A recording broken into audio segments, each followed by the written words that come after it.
earlier, one that has been brought up quite a few times during this assembly, the plenary session on long-term reform on child welfare. We have 3 speakers with us today. We have the AFN New Brunswick Regional Chief, Joanna Bernard, who's a portfolio holder for child welfare. We have Chief Pauline Frost, Chair of the National Children's Chiefs Commission, as well as Dr. Cindy Blackstock from the First Nations Family Caring Society.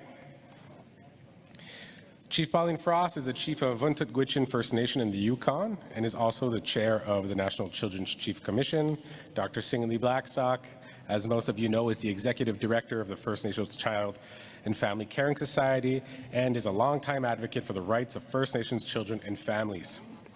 We will be having a roundtable with them, so each will come up to the microphone to speak. We have about an hour on this topic, and just as a reminder, there are resolutions that are directly linked to this file that we will be going into after the panel. So that will be the spot where we can have a discussion, because I do believe our presenters will take the whole hour. But for discussion, we do have the resolutions process. I will look towards our regional chief. Are we ready to go? So I'll invite Regional Chief Bernard to the microphone. Okay. I was looking up the screens in the caucus rooms, and the mics were up here, but can you see my face? And they don't have a little bench, but I'll bring one next time. Okay, so my name is Joanna Bernard. I'm the Regional Chief for New Brunswick. I am the portfolio holder for Child and Family Service Agreements, and I'm working with the NCCC and the Caring Society on a national agreement. I want to acknowledge the lands and the people of Treaty 1 for hosting us here in the unceded, unsurrendered ancestral lands. I acknowledge the elders, knowledge keepers, and the council, the First Nations Veterans Council, Women's Council, Youth Council, fellow regional chiefs, and leaders who are in attendance in person and online, as well as the sacred items and medicines in the room with us today. Today, I will be providing an update on the long-term reform of First Nations Child and Family Services, alongside Chief Pauline Frost and Dr. Cindy Blackstock. In April of this year, the National Chief appointed me portfolio holder for the First Nations Child and Family Services and Jordan's Principal File. Since then, I have worked to support the mandate of the National Children's Chiefs Commission and have continued to call on government to return to the negotiation table with the NCCC. The AFN has also advocated for the NCCC to receive funding to carry out their mandates. However, we continue to wait for Canada's response. The First Nations and Assembly have provided the Commission with strong mandates to advocate for an improved agreement to reform child and family services for our people, including asking that they report back to the Assembly, which I am pleased to be part of today. Last month, the Canadian Human Rights Tribunal issued orders regarding long-term reform of the FNCFS and asked that the parties work together to develop a long-term reform plan, including consulting with the National Chiefs Commission, Child Chiefs Commission, First Nation chiefs, and interested parties. The tribunal has outlined urgent and important work, and as portfolio holder, I look forward to continuing to support this work in a good way, alongside Dr. Blackstock and the Commission, and also supporting the Ontario Regional Chief and regional efforts towards their own agreement. As you know, the AFN is a national advocacy organization that recognizes our unique nations and our differences. One of the issues we heard back in October regarding the draft final agreement was the lack of regional variation to ensure that reforms meet the needs of our children and families, which vary from region to region. We have seen one region so far pursue their own agreement, and I lift up the Ontario Chiefs for their important work that they have done for their children and families. The Ontario final agreement is a positive step forward for Ontario. And there is a draft resolution 50 in this AGA agreement calls on Canada to negotiate regional agreements on child and family service agreements with other regions that feel ready to do so.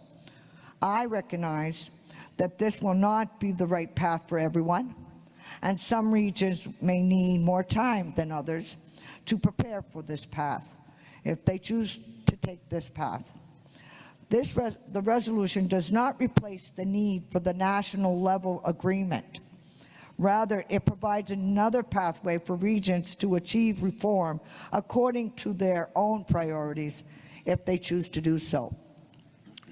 I, along with the AFN, will continue to support the National Chiefs Commission to fulfill their mandates provided by the Chiefs in Assembly to negotiate long-term reform of the FNCFS program. And we will continue to advocate for remedies and challenges First Nations children and family are experiencing with Jordan's principle. The well-being of First Nation children and families have been the top priority for the AFN throughout the entire process. And we are committed to continuing this work to ensure an agreement is reached that will fundamentally improve supports for First Nations children and their families. We have resolutions before you today for consideration on how to achieve this important work. And I trust that as leaders, you will continue to make the right decisions for our children and families. The path forward and the decision-making power for the long-term reform of First Nations children and family services remain with the First Nation leadership, and the AFN will continue to uphold and implement the direction provided by the First Nations. Thank you. I will now pass it over to Chief Frost to provide an update on behalf of the National Children's Chief Commission. Thank you. What do you want, Walalan?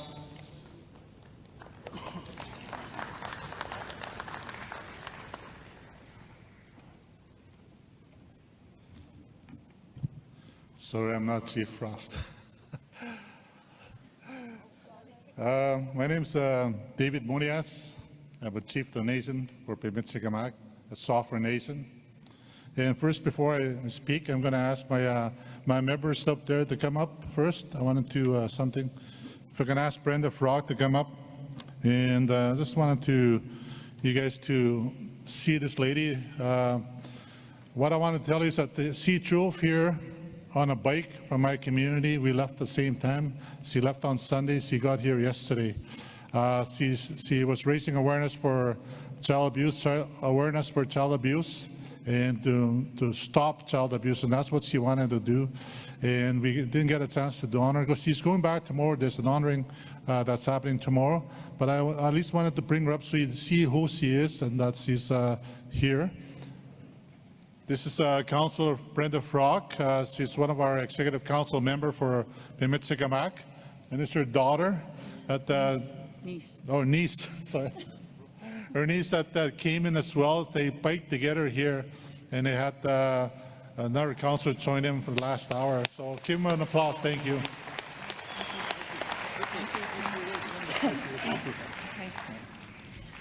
I stand before you as a mother, grandmother, a nurse, an elected official, that we have, all of us have, the duty to protect our children, to make sure that they are safe.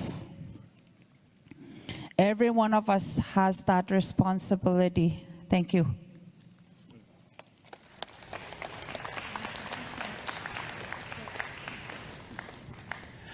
And Councillor Brendan Farag from Pimichigamak, Cross Lake. They just concluded their treaty days, the Indian days they call it, and after the events, she paddled the marathon over the weekend, and the distance that they cycled here, and to raise awareness, for child abuse, child sexual abuse. In her profession, she works in the healthcare. She's as a registered nurse.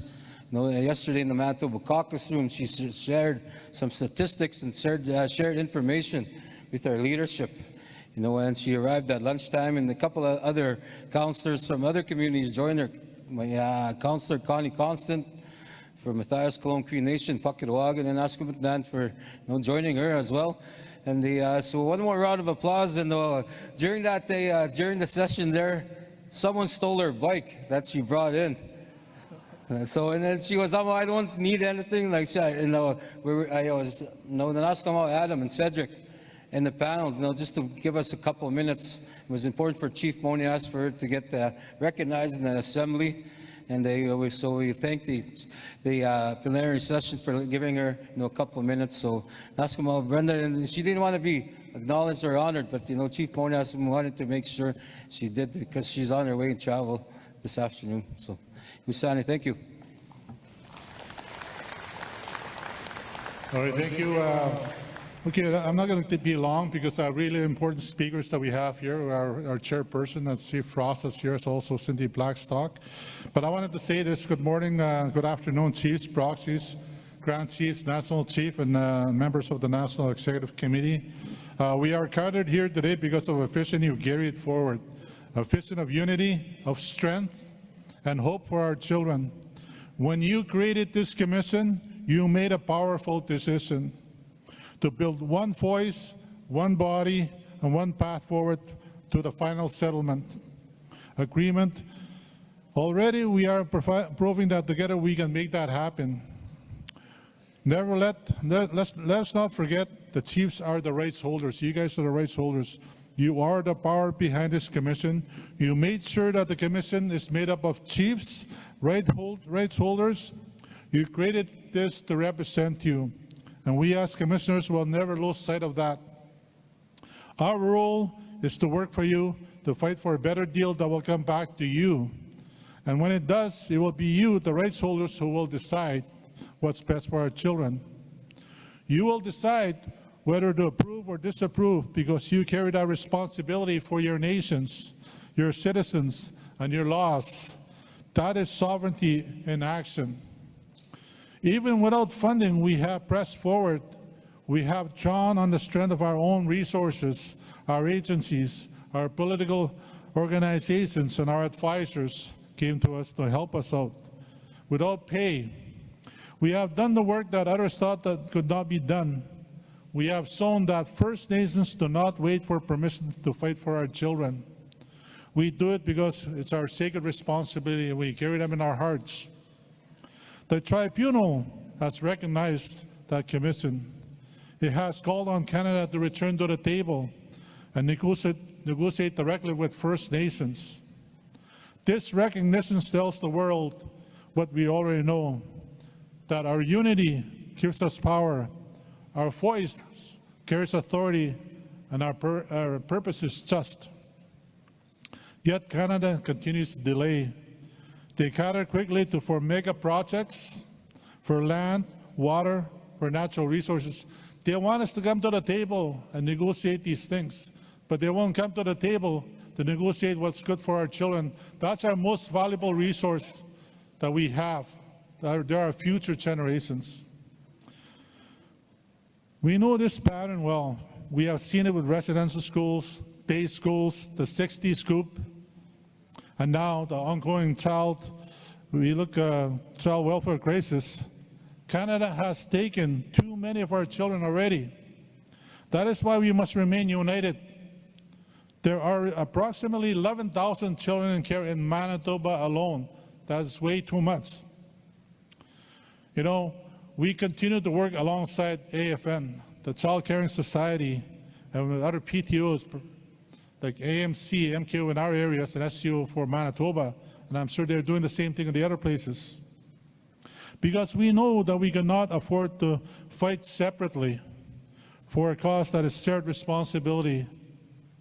We know we need to work together to fight against the social determinants, to fight against the social injustice that's being done on our children, to fight against cultural genocide that continues to happen.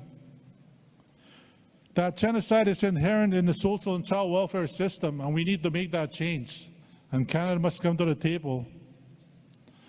We know that divided we fall, we all heard that, and united we are strong, unshakable, unstoppable, and united we stand, we bring justice. And united we will succeed. This is bigger than a negotiation.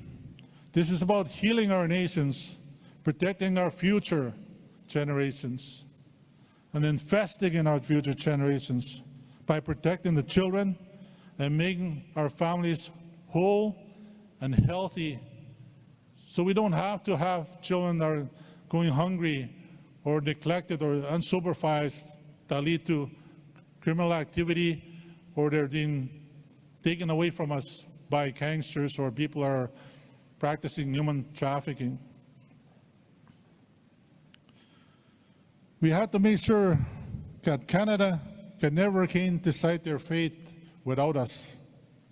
We are here, we are ready, we are united, and together we will win.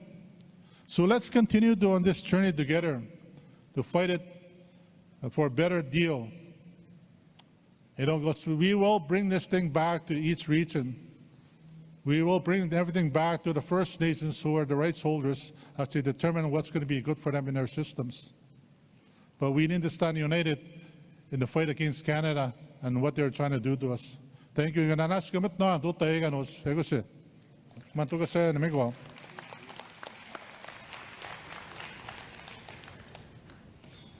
We will now be hearing from Chief Pauline Frost, Chair of the National Children's Chiefs Commission.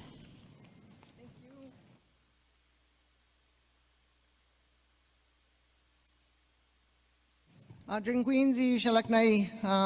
is Pauline Frost. I am the Chief of Vantakwichan First Nation in North Yukon. I'm also the Chair of the National Children's Chiefs Commission. I'm honored to be here with you today.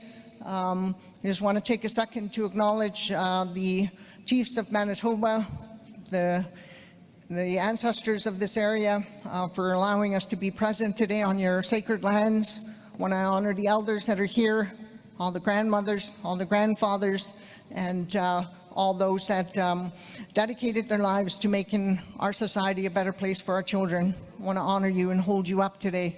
The work that we do as commissioners from across the country is rooted in practices of our people, cultural practices, history of our people. We often talk about our role as leaders and the genocide that we've seen in our country. Imagine for a moment 11,000 children in care. Think about the children that are not supported, the children that are not getting the services that they need, so desire through Jordan Principle. So the question that's been asked of us is why? Why did the National Children's Chiefs Commission come about?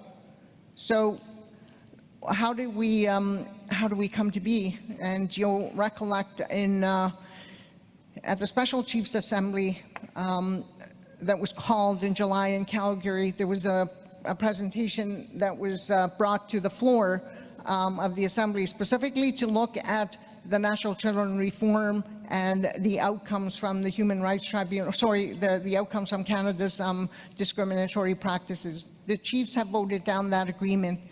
They voted down the agreement because it did not meet all of the needs that you've identified as essential for your children, for our children. Following that, the Chiefs met again in December, and there were two resolutions that were passed. Resolution 60 and 61 that set in place the motion to, just going to ask for one quick second. It's not it does not working, so I've advanced. And so I have some slides, but I'm just going to keep talking while they bring the slides up. So 60 and 61 resolution, you'll recollect that we spoke about it a lot. We talked about the chiefs calling for a process that is open and transparent, that broadly represents your interests, that is accountable to you as chiefs, that's accountable to your nations. It called on a commission, the National Children's Chiefs Commission, to advance quickly your interest. And what is the commission?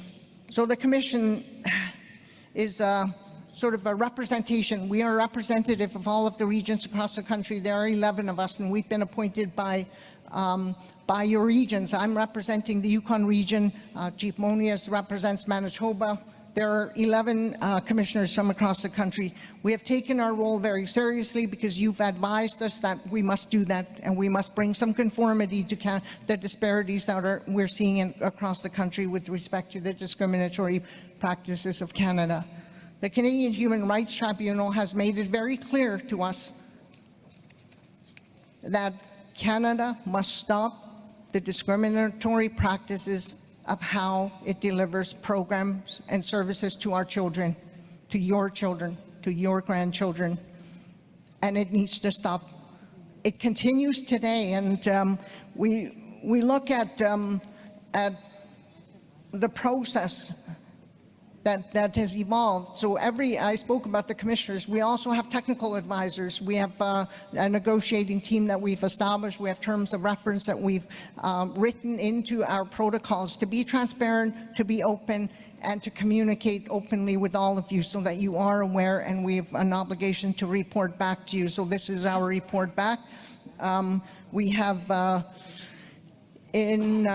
I would say that after the meeting we had last December, we quickly mobilized ourselves and we met once a week, every week, until January. And I was appointed in January to take on the leadership role and chair the National Commission.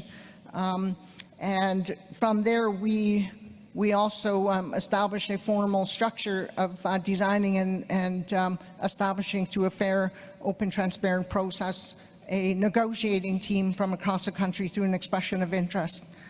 And the team is ready to mobilize and meet with Canada. We have taken various measures and approaches to negotiate with Canada, or tried to get Canada back to the table to negotiate, unsuccessfully. And to this point, I met a week ago with, or 2 weeks ago, with Minister Galmasti. I met with the ADM. We have written numerous letters to encourage Canada to come back to the table, all without success. So we have been doing things mostly virtually. In January, we had our first face-to-face meeting in Squamish, British Columbia. So I want to honor the Squamish people for bringing us into our formal role and ceremony and acknowledging the commissioners. We also, at that point, established that Our Children Our Way is going to provide secretarial supports for advancing the interests of our work that we're doing. We have a team of communication experts, and the communication experts have provided some oversight for us. So you will see floating around, there will be some cue cards that will give you a direct link to the website that will give you all the information that you need. We've had a webinar that opened up dialogue to share information on the National Children's Chiefs Commission. At this point, Canada essentially has refused to come back to the table to negotiate an agreement on National Children's Service reform. We have put the offer out. We've sent letters to Canada. We've encouraged them to come and make efforts to meet with us in good faith. That said, the letters that we sent out most recently prompted a meeting with Minister Galmasti, and I want to just honor her and hold her up for setting up the meeting with me and asking pertinent and critical questions about the structure and the organization of the National Children's Chiefs Commission. I want to honor also and acknowledge Dr. Cindy Blackstock from the Caring Society. We have an agreement in place with the Caring Society to work together collaboratively in good faith, and without the support of Dr. Blackstock, I think we would maybe not have advanced so quickly, but she has a wealth of knowledge and experience that she brings to the floor and to the table. We have in our process with Canada, we are following your direction to bring the commissioners together, create and move forward with a new mandate after the failed agreement. And why is it that you disagree with the original agreement? One, because there were some things in there that didn't quite align with your interest, at least from my perspective. Some of the things that didn't align was when, in the language that was proposed, it was spoken about agencies. So the agencies would provide services to your children. In my region, the agency was the Yukon government. We have responsibility, jurisdictional rights to provide services and supports and programming to our children, to our Indigenous children, not the Yukon government or Canada. And the question at the time on the floor was, why is it that the NWT was not even contemplated or considered in that agreement? They were not even mentioned. That's a whole territory of children that were not contemplated or considered in a national agreement. So you did the right thing by voting against the original agreement with the anticipation that you would come away with an agreement that is contemplating all your interests, all your regional interests, national agreement with regional variations. That's the language. So I don't want you to ever think that your regions are not being considered. The language is pretty clear, but the first thing we need to do is get Canada to the table to negotiate with us. $47.8 billion, which is analyzed, by the way, and I'm speaking to you as a former minister, a former cabinet minister in my region. I spent 5 years working at the federal table, provincial territorial ministers table, dealing with child welfare matters. So I speak from that experience and that lens. I'm speaking to you as a chief and now as a commissioner. And my objective is to try to look at ensuring that no child is ever left behind. No child is ever left without the supports that they require. So this is really important. It's critical and important that we set the tone going forward and that we start working towards transforming how we work together. We cannot no longer go dividing ourselves, and I think Chief Moni has put it quite succinctly and nicely in that the tribunal has urged Canada to meet the National Children's Chiefs Commission and meet with AFN and meet with the Caring Society to come away with a formal agreement. We have 4 months in which to get an agreement together, December 20th. And I want to assure you that the work we've been doing over the course of the last less than a year, 9 months, the work we've been doing once a week is done from our hearts because we are committed. No one's getting paid. All of our technical team, all of our legal team, everyone is coming to the table, and we have $0 from AFN and $0 from Canada to do this work. Yet we continue to advocate and push forward, and we will continue to do that. It's difficult, sure. It's difficult to commit to do this difficult work without fiscal capacity. But I can assure you that our team, the team from across the country and the regions have committed to follow this through. The tribunal on August 20th made a new ruling. The ruling is a game changer for us. It's a game changer because you made the right decision to create the National Children's Chiefs Commission. The Human Rights Tribunal have made that determination, and they've advised that we must come with a plan. They've advised Canada that they must come with a plan. Then we'll make a determination on which plan is the best path forward.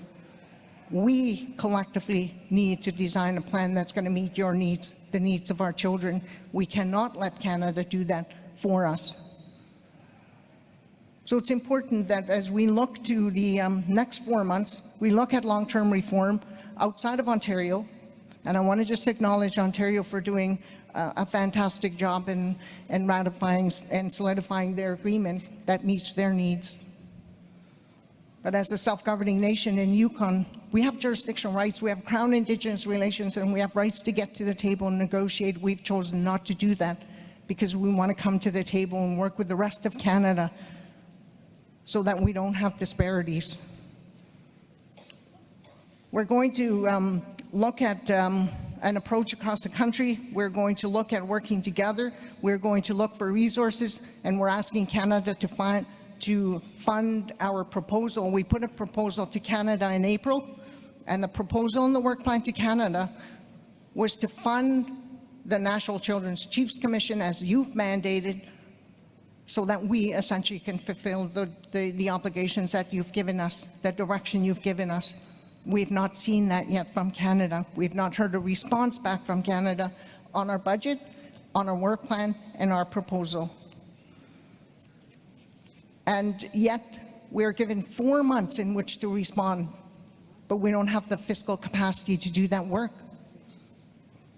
So I want to just say to the staff and those that have dedicated their lives to this work, I think you're doing amazing, and keep doing what you're doing, because we need you. We need you at the table, all of you. We need you at the table. We need you to speak up and stand behind us, because we're here and we are your voice, you know, a voice of reason. At least we're trying to present a voice of reason to Canada, and we're telling Canada that we have the solutions for them.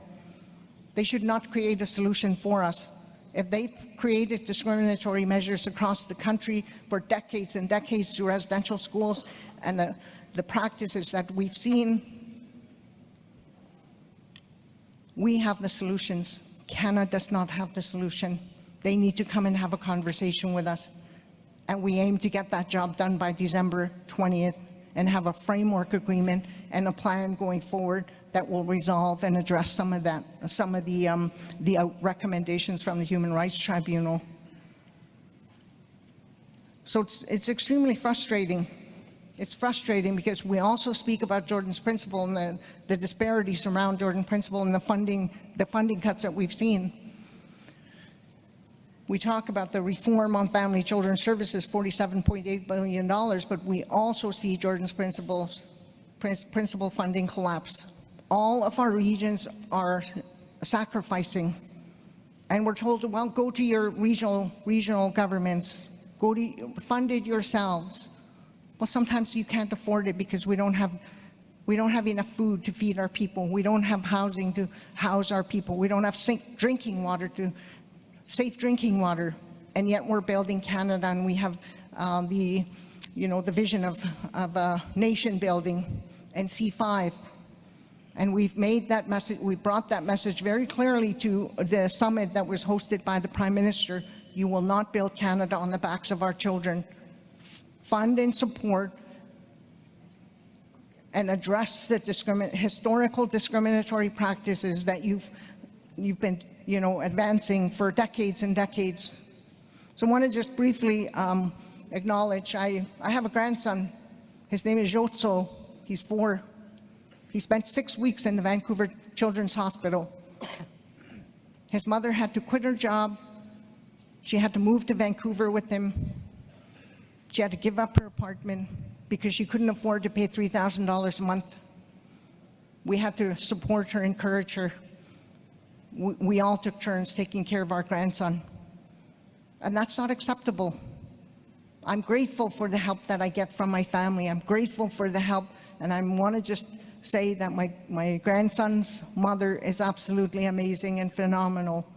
And all of the children that are caught in a system of disparity, that cannot happen. In this day and age, that has to stop. And it's up to you to make it stop. It's up to us to make it stop, and Canada has to come and meet us at the table. And I can tell you right now that we have not seen that. Where does the due diligence lie? Does it rest on us? Does it rest on Canada? Why is it that we're still seeing this happen? And it breaks my heart. It breaks my heart as a chief. It breaks my heart as a grandma, you know, as a former minister. So we will move to make some advances, and we will request additional resources. We will try to get to the table with Canada and encourage them to, you know, resolve this long outstanding matter. And the Human Rights Tribunal is on our side, I can tell you that. They have made a ruling in our favor. They have made a ruling to support the National Children's Chiefs Commission to advance your interest. And I want to just say thank you and acknowledge again every one of you that are here. And we do have some cue cards, and I'm going to encourage you to access the cards and access the information, educate yourselves, invite us to your regions, because we have 4 months in which to get this done. And we need to consult and communicate with you as you have your regional meetings, as you have your regional gatherings. Reach out to the technical team, go on the website, and you will find the critical information that you need, because we cannot leave one region behind. We cannot leave one child behind. Merci. I guess my thing didn't work. And I apologize because my slides didn't come up, so I just went through the slides as I presented, so my apologies for that. So thank you, Chief Ross. And yeah, we did seem, from my understanding, a technical issue. We verified ahead of time. Dr. Blackstock, your PowerPoint is okay. All right. So the clicker is here. And again, for our next speaker, Dr. Cindy Blackstock. Thank you. It's a great honor to be here on Treaty 1 territory. I would like to just recognize all of the commissioners. I'm going to ask them if they could stand, because these are people that were elected by the chiefs in their region to represent their interests. So if we could have them stand so that you can see them, and hardworking leadership and technicians from across this country, including Chief Monias and Chief Frost, and thank you too to our Regional Chief Bernard for your leadership. All right, let's talk about these legal orders and the work in front of us.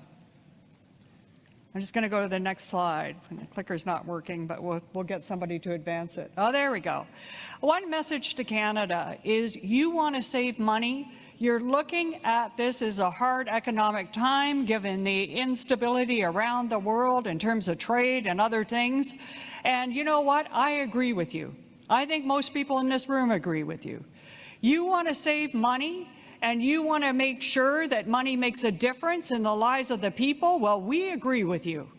You want to make sure there's accountability for government in the money and the way that it gets to kids. We agree with you. But discrimination does not pay. That's fool's gold. And we've already seen it in this case, because Canada had the solutions in 2000. They chose not to implement them, and they've had to pay out $23.4 billion to poor children who lost their lives and their childhoods. They'll never get that back. So they have an opportunity right now with publicly financed, expert-informed research that's on the books, and with the experts of the National Children's Chiefs Commission, led by the commissioners and informed by all of you, to get it right. And I would like to see the end of any class action, because every time there's a class action, that means that our people have lost their lives and their childhoods. Canada, spend the money on the right things, and that means ending your discriminatory behavior. So what is this case about? It's about that discrimination. And it's about discrimination in child and family services and Jordan's principle, we need to remember. And they're not two different things. Some of you will remember during the main trial where we had evidence where poor families had to put their children in care simply because they didn't have the supports. Well, we're seeing that again after Canada's been ordered not to do that. It's a real risk. Both of those things move together. And here's the kicker. It can never happen again, the systemic discrimination. That's what the important thing is about this legal case. There's been lots of talk about reform. So what are we talking about when we talk about long-term reform, at least in terms of the tribunal? Well, we're talking about Canada being reformed. We're talking about Canada ending its discrimination. We're talking about Canada never doing it again. There's the larger questions of reform, and that's for communities and their experts and their leadership to figure out. But in this particular case, when we talk about long-term reform, it's putting up the big stop sign for Canada. No more hurting our kids ever. Now, Canada doesn't control the process here. The tribunal is the end decision maker, not them. And we had all very much hoped, and we continue to hope, that they will negotiate in good faith, and even when they reach an agreement, that they will honor that agreement in good faith. But if they choose not to do that, we go to the tribunal, and I'm going to get into detail about what Chief Frost was talking about in terms of this 4-month plan. So we go to the tribunal with our solution. It would be a national solution with regional variations to address distinct circumstances in different regions. Canada could come with its own plan, and the tribunal will make the difference. So this is a legal case, and if Canada is just going to sit on its hands, it's still going to be held accountable. So there was a decision on August 20th. It's posted on our website, fnwitness.ca. Everyone can download a copy. The citation is 2025 CHRT 80. This decision is about general direction on long-term reform, as in stopping Canada's discrimination and preventing it from happening again. Now, the tribunal set down a bunch of parameters. One is that they said the Ontario agreement moves ahead on one track, and national reform moves at the same time on another track. But they're not going to influence one another.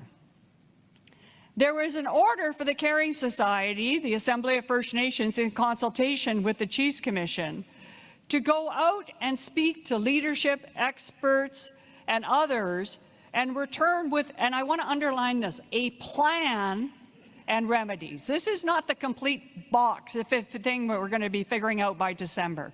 It's a plan and a remedies on how to address child and family services. That's due December 20th. Now, if Canada also was subject to an order, the tribunal said, we would really like to see you work with the National Children's Chiefs Commission on reform outside of Ontario. We would really like you to work with the parties. But if you don't do that, you still need to return with a plan with evidence that you're not going to stop discriminating. Just saying it or saying you spent X amount of money is not enough. The tribunal is alive to the issue. It's not just about the amount of money, it's the way that you structure that money and whether or not it really meets the needs of children in your distinct nations. The order does not include Jordan's principle at this point. They've got it on their radar, but this is on child and family. There is this paragraph, and it's 113 in the decision. I love the paragraph, just to be honest, because it really sets out for Canada the bar that they're going to have to meet. And what it said is, Canada, you have to stop discriminating for multiple generations. I think Canada was only seeing about this far. Well, we only got to stop this discrimination until maybe the tribunal goes away or no one's looking. Well, it's clear that the tribunal is saying multiple generations of our kids have to be protected. It looks at its orders, in fact, as akin to a permanent injunction against Canada to stop the discrimination. That is very positive news. The other pieces, it said it needs to improve on the orders, not go below them. Yes, there's flexibility, but the spirit of the orders needs to be respected. The other piece is that human rights are not a ceiling, they're a floor, and it has to respect the rights of children. Of course, that's one of the most important things. And alongside of that, the rights of First Nations and the UN Declaration on the Rights of Indigenous Peoples. The tribunal's heard enough evidence over the long history of this case that it knows that we're not all the same. We have some common themes, but there's some things that are different, including the way that we were funded before we ended up with this wonderful decision from the tribunal that substantiated the discrimination. So the tribunal wants to hear about those regional differences. How can those regional differences be addressed so that there isn't discrimination just because you're in one region versus another region? That's another piece of the work. And the other message I think that comes clear out of that is, we're not waiting for you, Canada.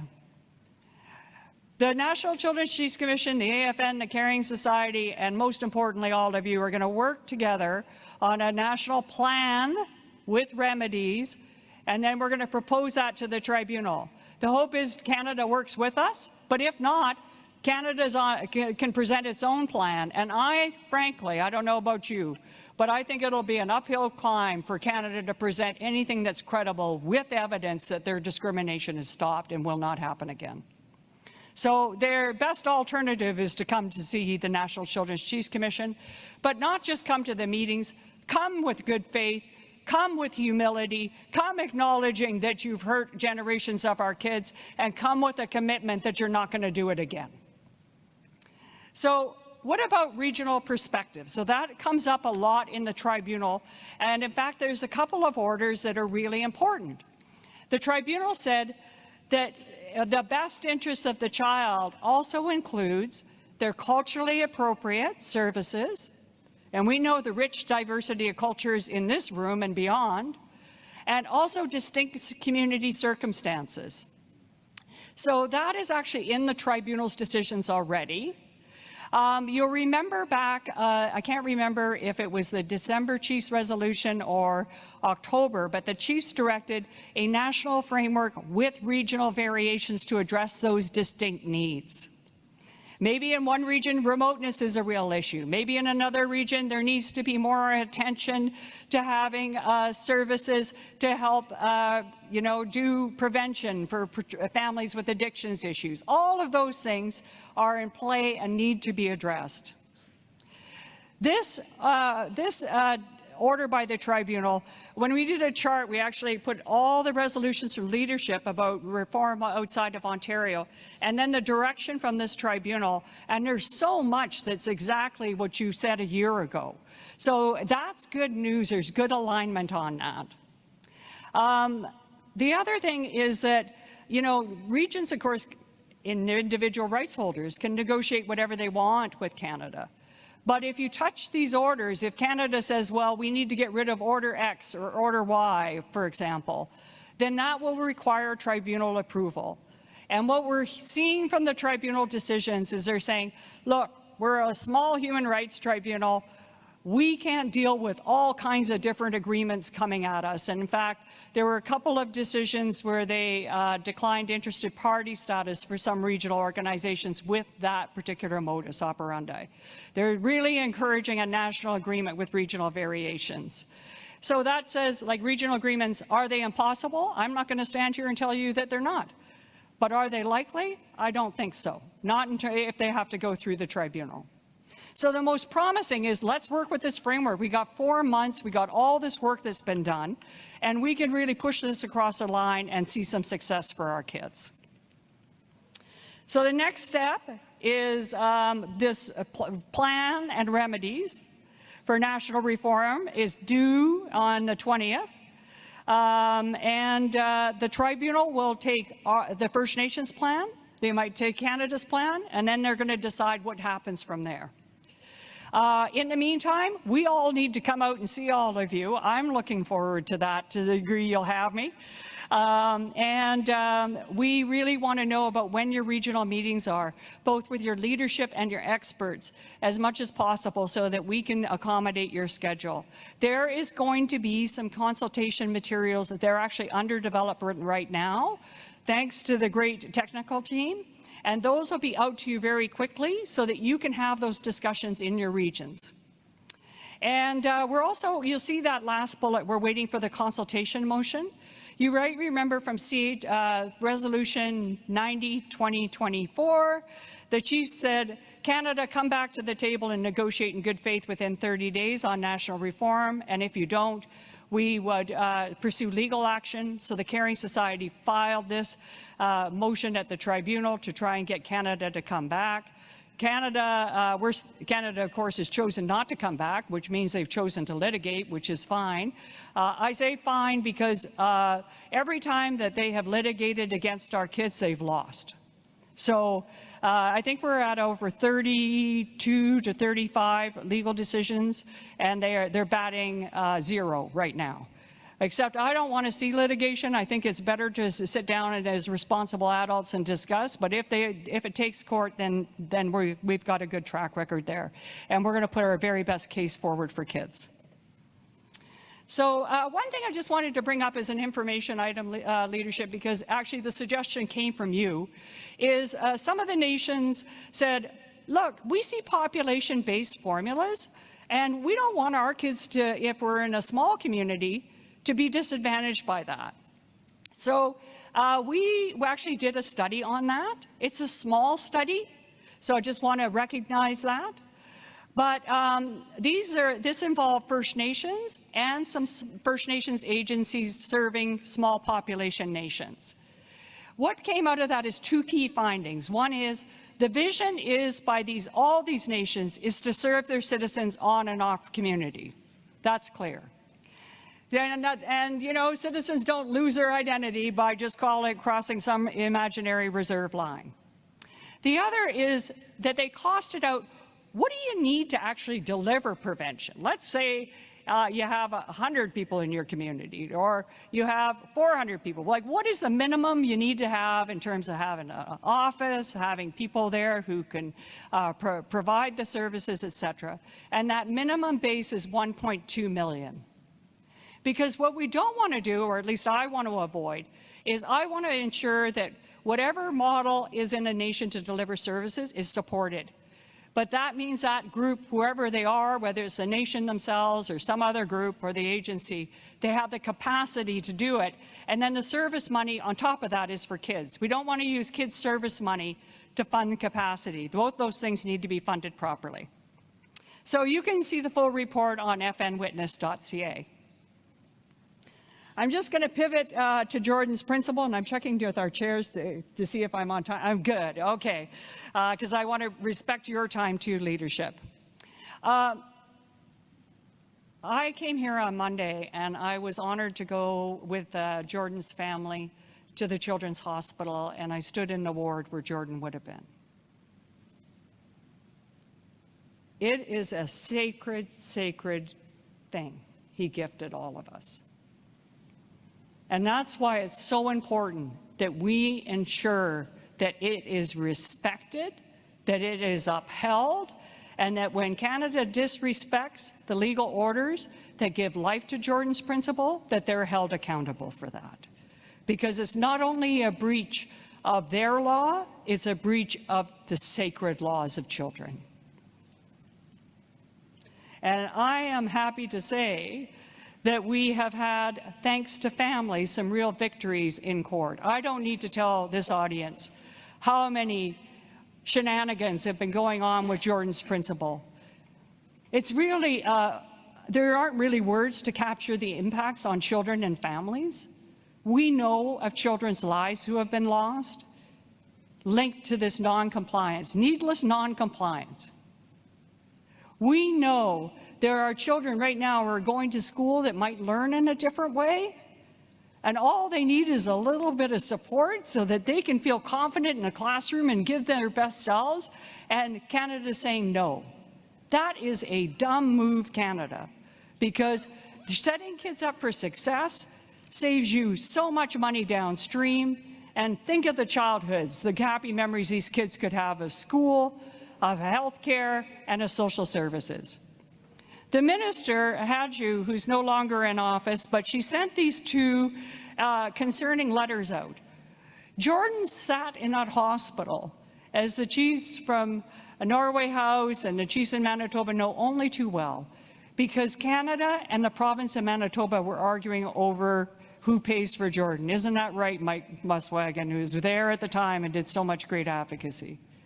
Well, they seem to be reintroducing that again, and we cannot allow that to happen. Jordan's principle, we have a federal court order that says Jordan's principle is provided to every First Nations child recognized by their First Nation. It doesn't say on reserve. It doesn't say they have to have status. It says every First Nations child recognized by their nation. And we need to make sure Canada isn't trying to bring back this discriminatory conduct that it has been found so wrong in the past. The other is there's these letters to the provinces, and they're saying, well, Jordan's principle is not intended to replace core programs, i.e., if you've got a funding program there, that's good enough for that child. No. The tribunal has said First Nations children have gone through more hardship than other children, so they're going to, in some cases, need more help than other kids. It's not enough to point to what every other child gets, because every other child, thank heaven, has not had to experience what a lot of our kids have. The other concerning thing we're seeing is that in some regions, leadership doesn't even know these letters have gone out. Who knows what these conversations have been? And that's why I bring it to your attention so that you can approach the provincial official in your area. So what do we think we can do on stopping Canada's discrimination? Well, you all heard about the backlog. Well, Canada created that backlog. Canada behaved itself into that backlog. But it is saying our kids should have to pay the price for that backlog, and I say no. When we as adults screw up, we have to take the burden on our shoulders to make things right for kids. So the Caring Society's proposal is that everybody in the backlog gets approved. That all gets approved. There's no looking at it from Canada. You created the hardship for the kid. You approve all that, and then let's start fresh with a process agreed to by First Nations that makes sense on the ground. That's number one, and that'll be coming in a resolution to you. And we need to give priority to the urgent ones, those kids who really need help now. We need to demand that the department stop this air raid policy on Jordan's principle, where they're dropping stuff from the sky that First Nations leadership and experts on the ground have never seen, and that actually are harming children, including a bulletin that they received in December. That needs to go out the window. And then we need to restore the funding for First Nations and First Nations organizations that were doing exemplary work, making sure that Jordan's principle was reaching the families that need it. You know, I've talked to so many First Nations leaders and experts on the ground who said, even though Canada says it can't meet the tribunal's timelines, we always did.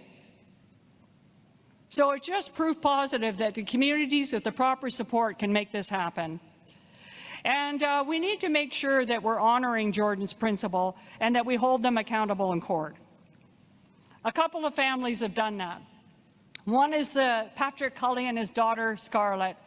And I say their names to honor them, but also because they have given us permission to do so. This was a case where they appealed a decision. Canada's using the charter now to say, oh, we'll use the charter to say we don't have to pay this for Jordan's principle. You might have seen that from some of your nation's citizens. Well, the federal court said that's baloney. No, you have to pay for Jordan's principle. On these denials, go back, make sure you're looking at the child's best interests.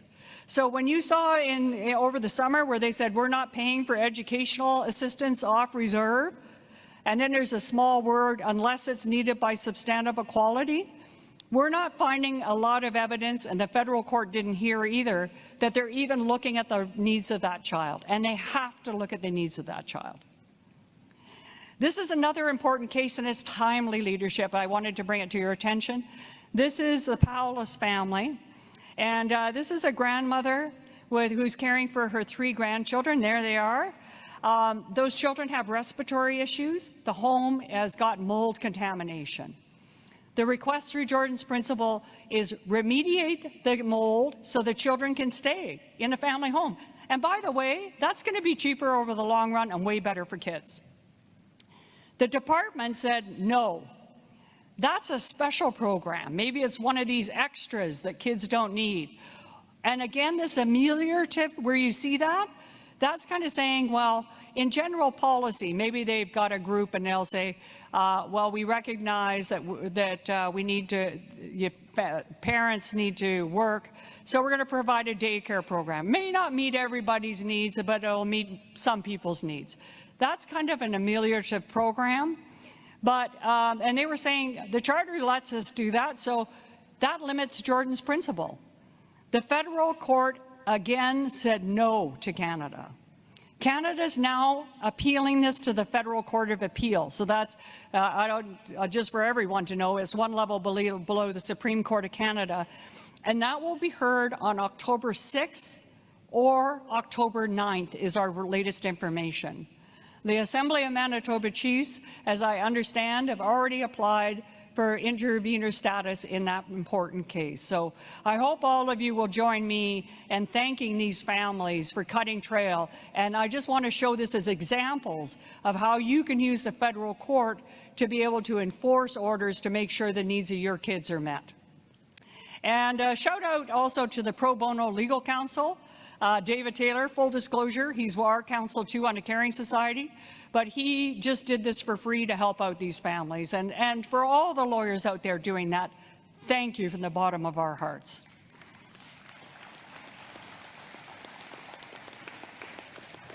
So here's the sum up. And by the way, I'm going to make these slides available to everybody so that you don't have to kind of take screenshots or worry about all that. By December 20th, we come to the tribunal with the plan and remedies. How are we going to stop Canada from discriminating now and into the future for multiple generations, for example? We have to consult with First Nations and experts, and I welcome that, because I always find, yeah, sometimes when you have a bigger table and you have all the extended family around, things get a bit crazy. But you know what? That's when the best ideas for kids come forward too. So the bigger the table, the better the ideas, and the regions are so different, we need to hear from people. I'd ask you to join all of us and really push with one force to advocate with the Prime Minister and the Minister to comply with the tribunal's orders, because the kids' lives are literally on the line. And frankly, as I started out, it doesn't save them any money to try and shortchange our kids. It makes no public policy sense, it makes no economic sense, and it's definitely not a moral thing to do, is to try and fund some other project on the backs of little kids who are just trying to grow up healthy and proud and loved by the people that are in their particular nation. We need to return back to the tribunal to deal with some backlog issues. We're hoping Canada will consent to some of those measures. If they don't, we're going to go back anyway, including the urgent definition. 3 other things, and I promise you I will sit down. For regional consultations to enable this plan development, again, if you're able to work with the regional National Children's Chiefs Commissioner and expert in your region outside of Ontario to identify where the best places and processes are of getting that advice from your region, that would be great. I'd ask you to join all of us in demanding, and I know many of leadership already have, in getting Canada to retract their discriminatory Jordan's Principle bulletins, their policy and their conduct, and get back to honoring the sacred spirit of Jordan River Anderson.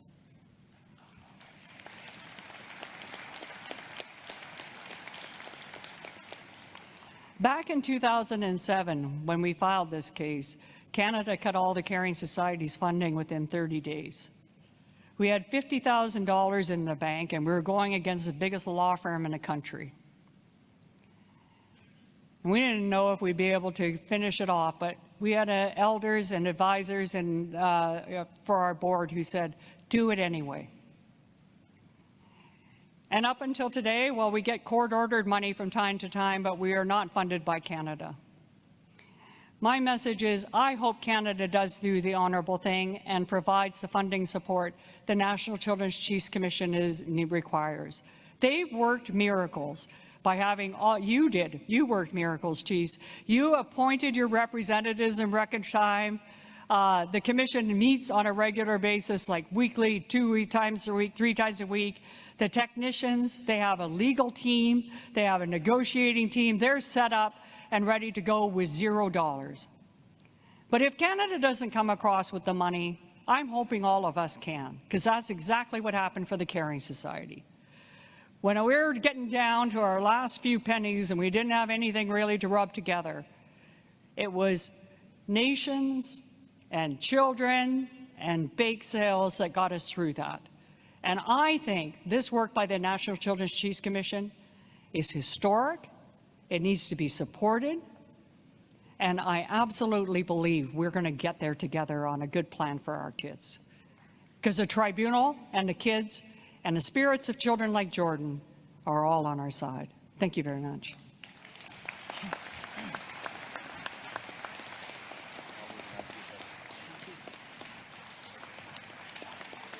So, thank you to Dr. Blackstock.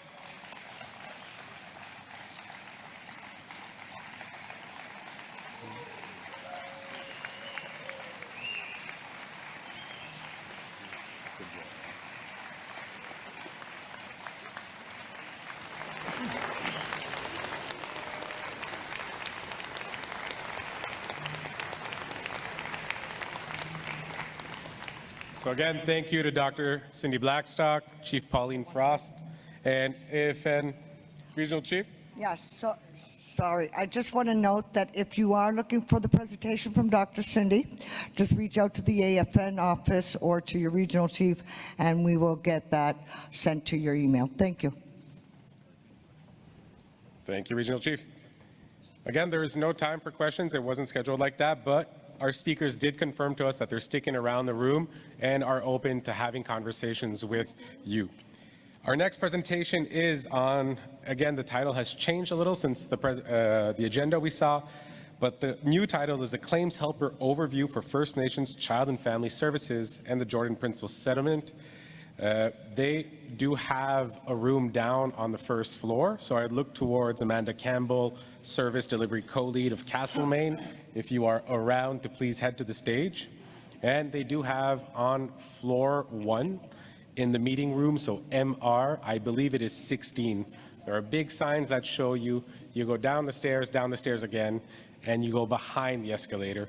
You'll see the signs there for the settlement claims helpers. I'm looking towards our team and towards Amanda. Awesome. So we do have Amanda Campbell, Service Delivery Co-Lead from Castlemaine. Floor is yours.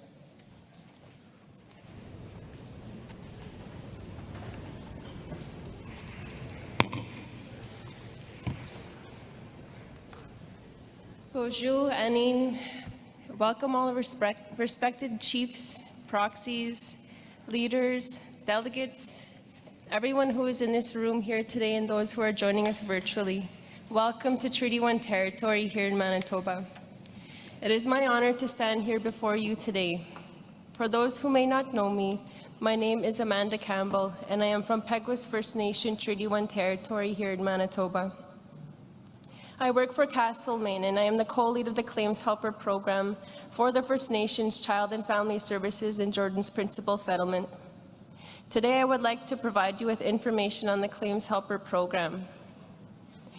This settlement brought together several lawsuits against the Government of Canada to provide $23.34 billion in compensation for eligible class members harmed by the discriminatory underfunding of the First Nations Child and Family Services program and those impacted by the federal government's narrow interpretation of Jordan's Principle. It includes 9 classes, and the administrator is now accepting 2 of those classes at this time, the Removed Child class and the Removed Child Family class. The other classes will come later. I want to thank National Chief Cindy Woodhouse, the settlement plaintiffs, Karen, Melissa, Ashley, Noah, Carolyn, Richard, Xavier, Jeremy, Jonathan, and Zacchaeus, and the lawyers and Dr. Cindy Blackstock, and the First Nations Child and Family Caring Society, who have worked tirelessly to get us where we are today. I lift you up for your courage and dedication. And to our host, Manitoba Chiefs, Kachimigwech, for your hospitality. I would also like to acknowledge our elders, youth council, knowledge keepers, for their leadership and wisdom they've shared throughout many generations, Miigwech. And before I go on, I want to acknowledge that hearing me talk about the settlement may bring up difficult emotions for some. And I want to remind everyone that there are free mental health and wellness supports available at the Hope for Wellness helpline at 1-855-242-3310 or hopeforwellness.ca. Supports are available in English, French, Cree, Ojibwe, Anishinaabe, Moan.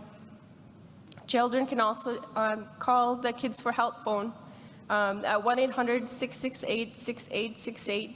If they are comfortable, they can text First Nations at 686868.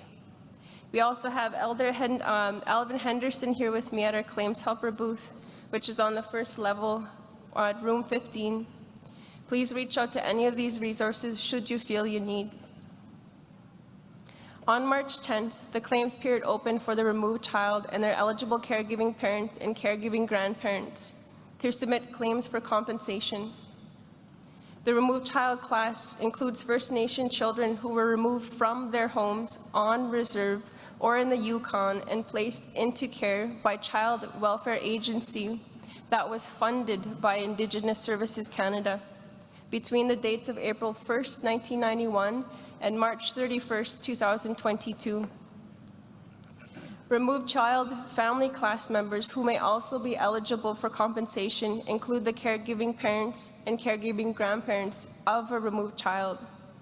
I know this may sound confusing for some. This is because each claimant may have distinct circumstances. And we encourage those who feel that they may be eligible to call the administrator at 1-833-852-0755. We're open from Monday to Friday, 8 a.m. to 8 p.m. Eastern Standard Time.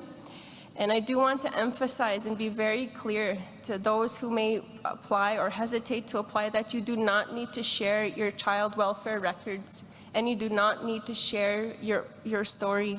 We want to make sure that their feelings were considered throughout the application process and they don't have to do that. Within the settlement agreement is Schedule I, where claimants can access wellness supports during and throughout the application process. Today, I want to speak about the Claims Helper Program, a free program designed to help people fill out their applications so they don't have to do it alone. The Claims Helper Program is unique.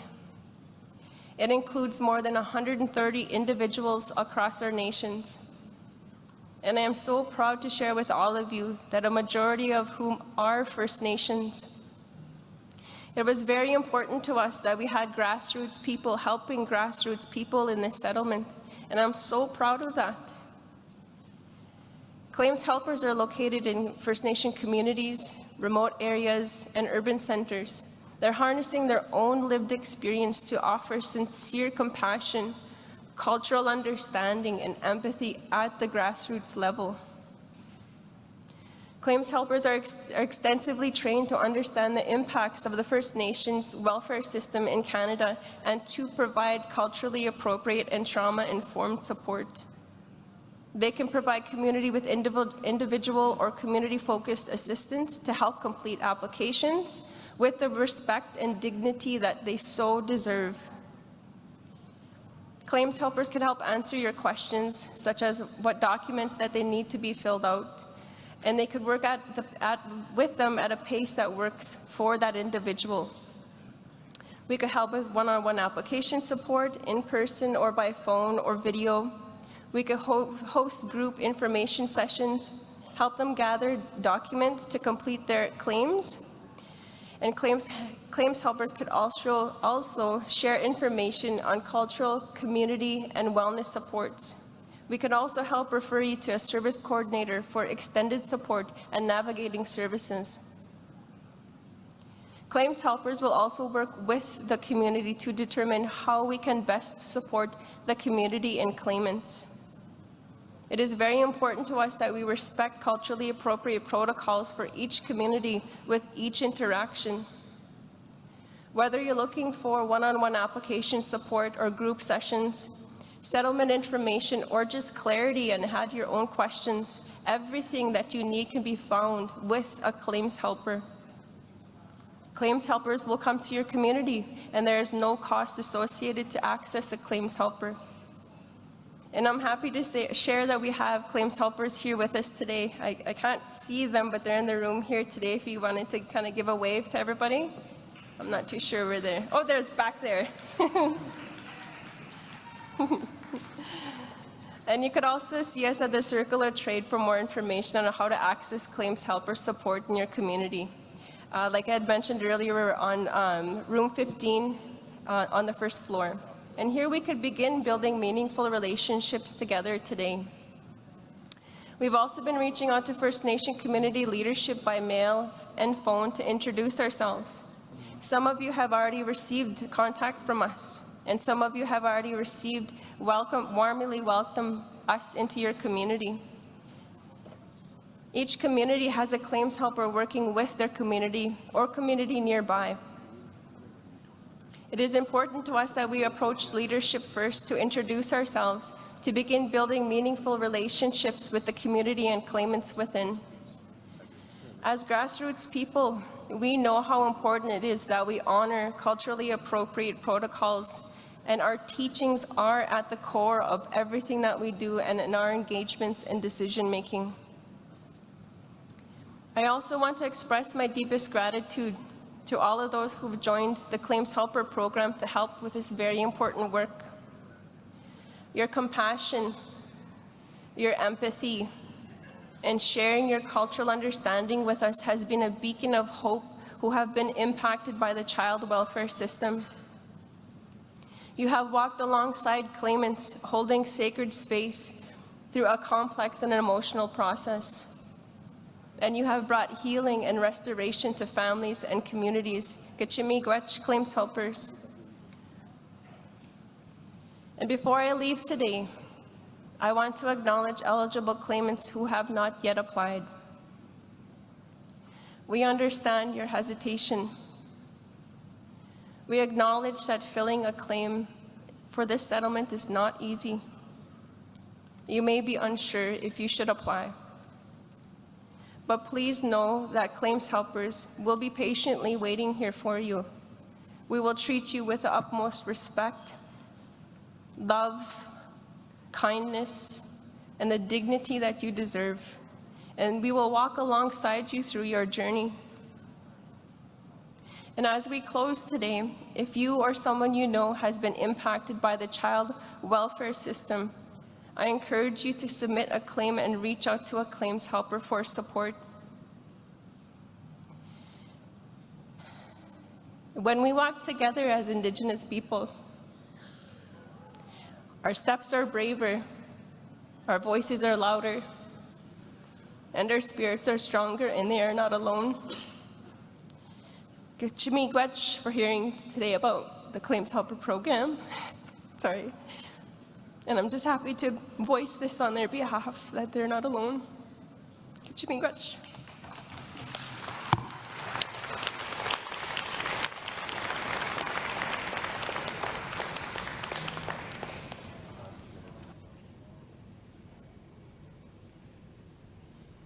Thank you, Amanda.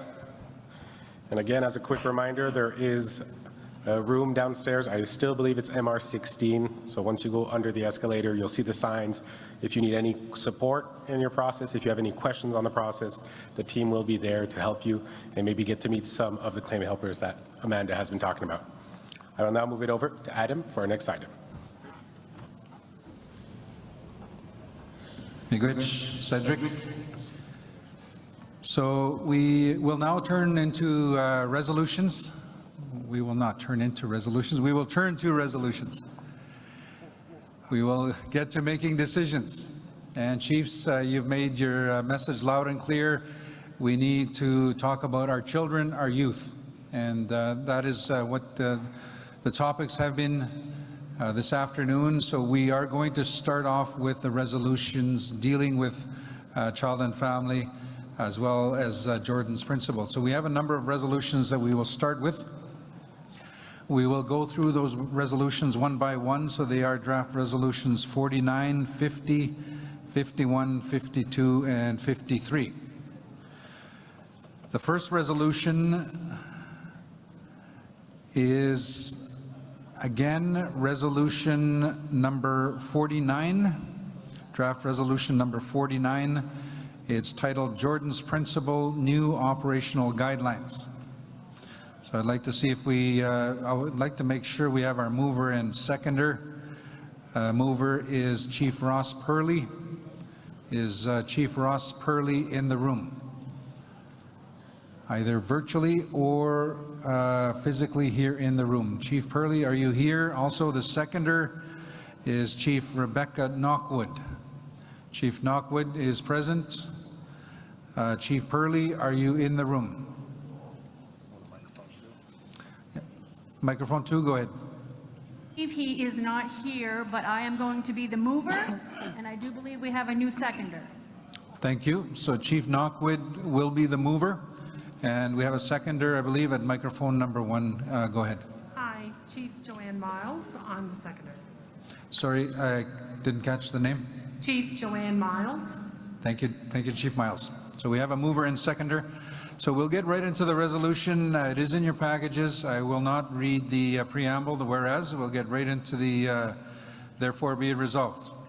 Again, resolution is titled Supporting, better make sure I have the right one, Supporting Jordan's Principle and Upholding the Canadian Human Rights Tribunal 2016 CHRT number 2, and it's dealing with Jordan's Principle. Just want to make sure it's up on the screen. Encore, if we can please put up draft resolution number 49 up on the screen. One side we will have it in French, the other we'll have it in English.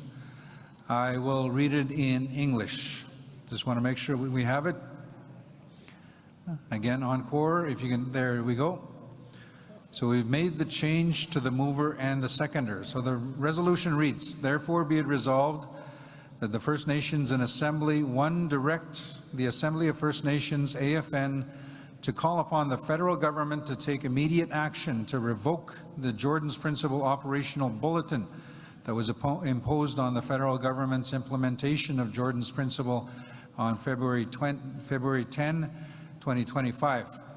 Number 2, direct the AFN to call upon the federal government to reinstate any administrative costs that have been removed, causing an undue burden on organizations who currently hold contribution agreements for service delivery, and to ensure that reinstatement of administrative costs is fair, equitable, and in line with provincial and territorial counterparts to mirror the same services. Number 3, direct the AFN to advocate for the federal government to work collaboratively with Indigenous governments in a true nation-to-nation manner, particularly as fiscal years 2025-2026 has been identified as a transitional period to support the newly appointed Minister of Indigenous Services Canada, Mandy Gall-Masti, in the planning, implementation, and oversight of new operational guidelines. Number 4, direct the AFN to call upon the federal government to address, review, and make determinations on the prior and current backlogs and payments of requests in Jordan's Principle, and to lift any measures that would further delay access to essential services for First Nations children and families. So that's the resolution. Mover, if you would like to speak to it, you have up to 4 minutes. Microphone 2, please.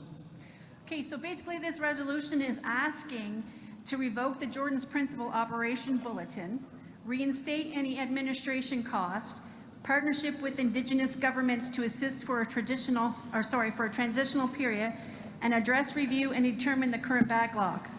As Dr. Cindy Blackstock said, no more hurting our kids. But by having this backlog and the cutoff of funds and services, they're hurting our children.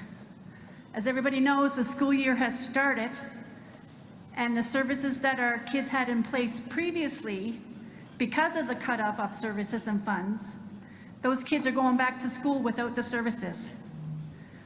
And like Dr. Cindy said, the feds are passing the buck to the province, and the province is saying that they're not responsible for federal children because First Nations kids are federal.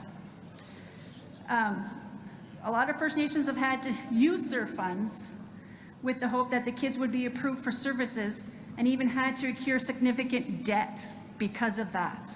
So I am supporting this resolution, and I'm hoping that everybody else supports this resolution because Jordan River Anderson, he put this forward for us and for our kids and for the next 7 generations. Walalan. Miigwech. Miigwech, Chief Knockwood. Seconder, microphone number 1.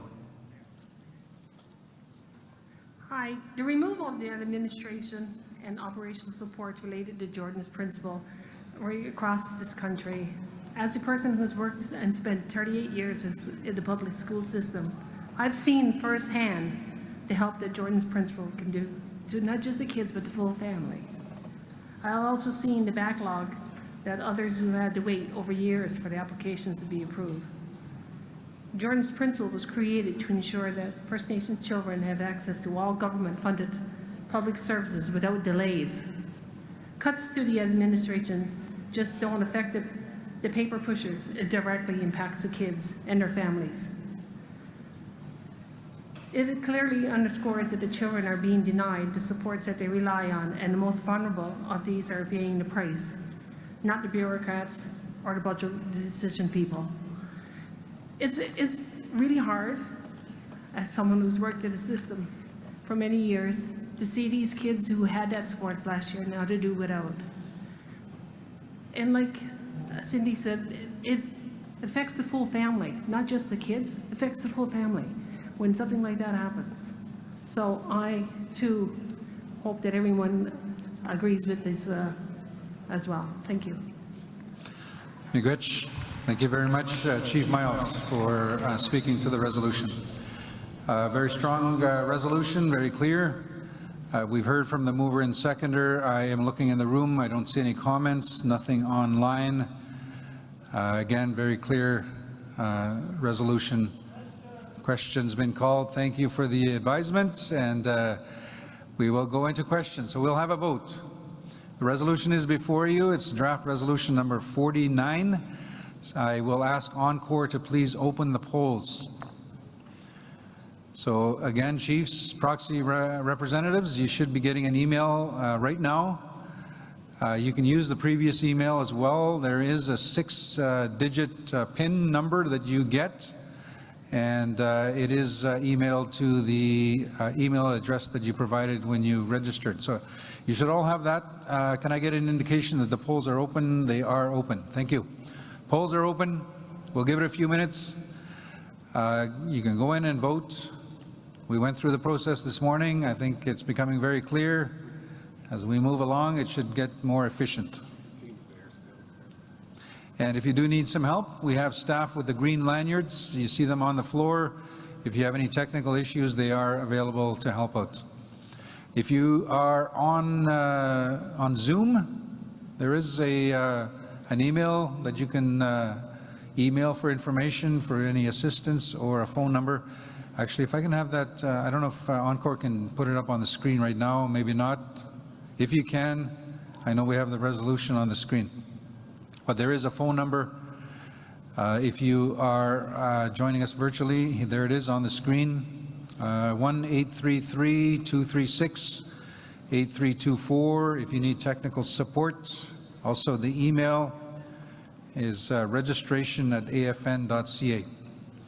And you can call or email, and technical support will be provided. Anybody else in the room need assistance? I've got a hand raised here. So just helping out over here. So I've got a couple of hands. Thank you. We want to make sure that you have an opportunity to vote. So we do have some hands raised. Two on my right and one over here somewhere. Yeah, two over here. So I think there's some staff behind you. They'll be coming to you very shortly. So again, you would have gotten an email. If you didn't get an email just a few minutes ago, it's the same email that you would have received this morning with the voting. Click on the same link. It's the same 6-digit number. Just copy and paste that number, take it to the link, and you should be able to vote. We'll give it a few more minutes, but we do see some votes coming in. And just monitoring it now, we will give it a few minutes.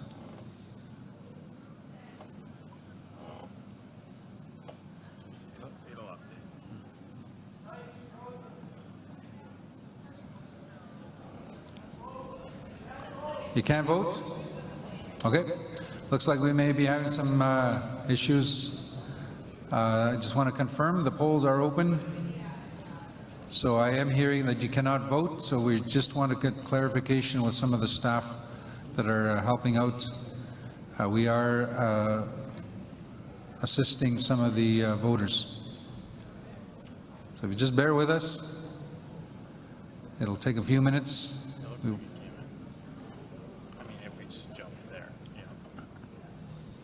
So I'm not sure if we are having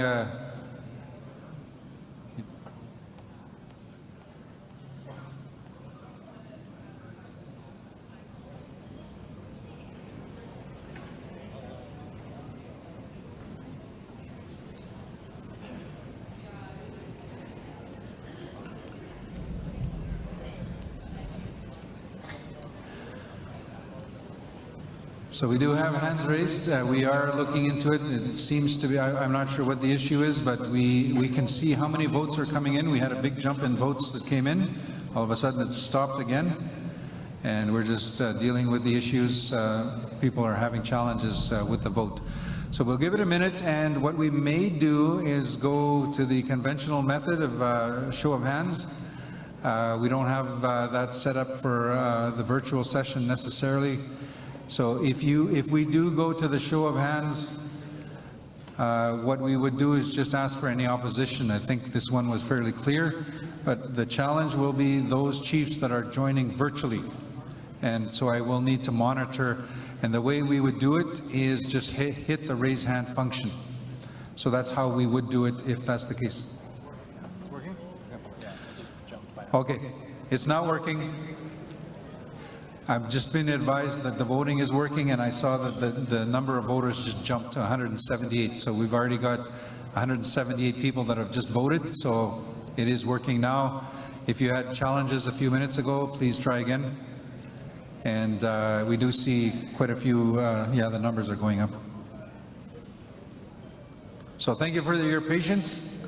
Just ironing out some of the technical kinks. And overall, I think it speeds up the process. Because we are, again, a reminder, this is a hybrid session. We have chiefs, proxy representatives in the room. We also have chiefs and proxies online. And we're over 200 voters now. So all of a sudden, it is working again.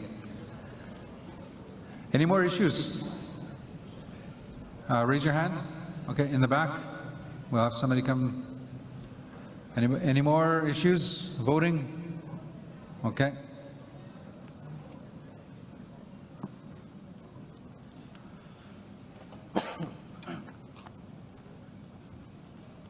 So again, the next, I believe it's 5 resolutions are dealing with child and family, as well as Jordan's principal issues.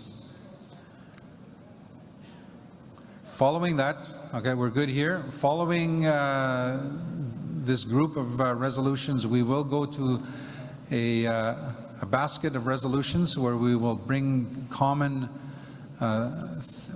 resolutions with common themes. We'll bring them together and present them in a basket that will start to expedite and help out the process so that we can get through all of your resolutions that you have brought forward that you wish to be dealt with at this assembly, just to start expediting that. So I'm looking to the team. It looks like we've got quite a few votes taken. Anybody else in the room have an issue? Okay, one in the middle front. Okay, we're not there yet. Again, we had some challenges, so you can try logging in again. Hopefully that'll help out.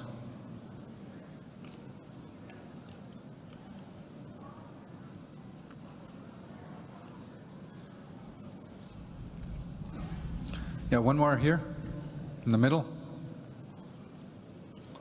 Middle towards the front.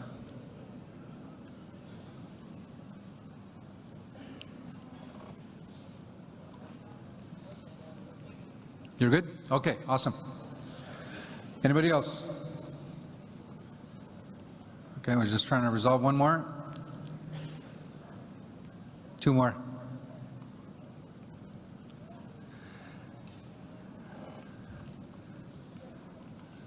Miigwech Kadinawa, thank you for your patience in supporting this process. The goal, of course, being more efficient as we do the counting, as we move forward. Miigwech Kadinawa as a pandemic. We baji dugnawa tanya se tanagaji se nawat.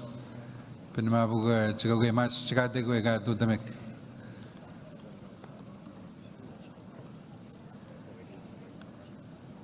Are we good in the back?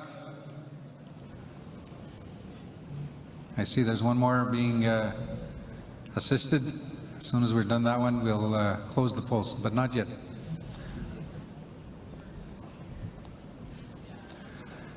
And again, the goal with resolutions as we move forward that it'll be a shorter voting period. We're good? I see one more in the back. I'll just finish with that. We want to make sure everyone has the opportunity. So again, a reminder, just keep an eye on your battery levels on your devices, your phones, tablets, laptops. Make sure you have enough power to get you through all the resolutions. We're going to continue on. On the agenda, we will continue until 5 o'clock and continue with resolutions tomorrow. Our mandate again is to stick to the agenda.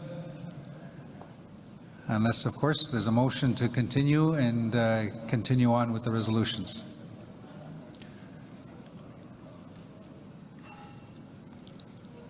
And again, looking to the back, are we okay? We're good? Okay, I got the thumbs up, it looks like. Was that a thumbs up or a... Okay, all right. Okay, Encore, can you close the polls, please? Close the polls.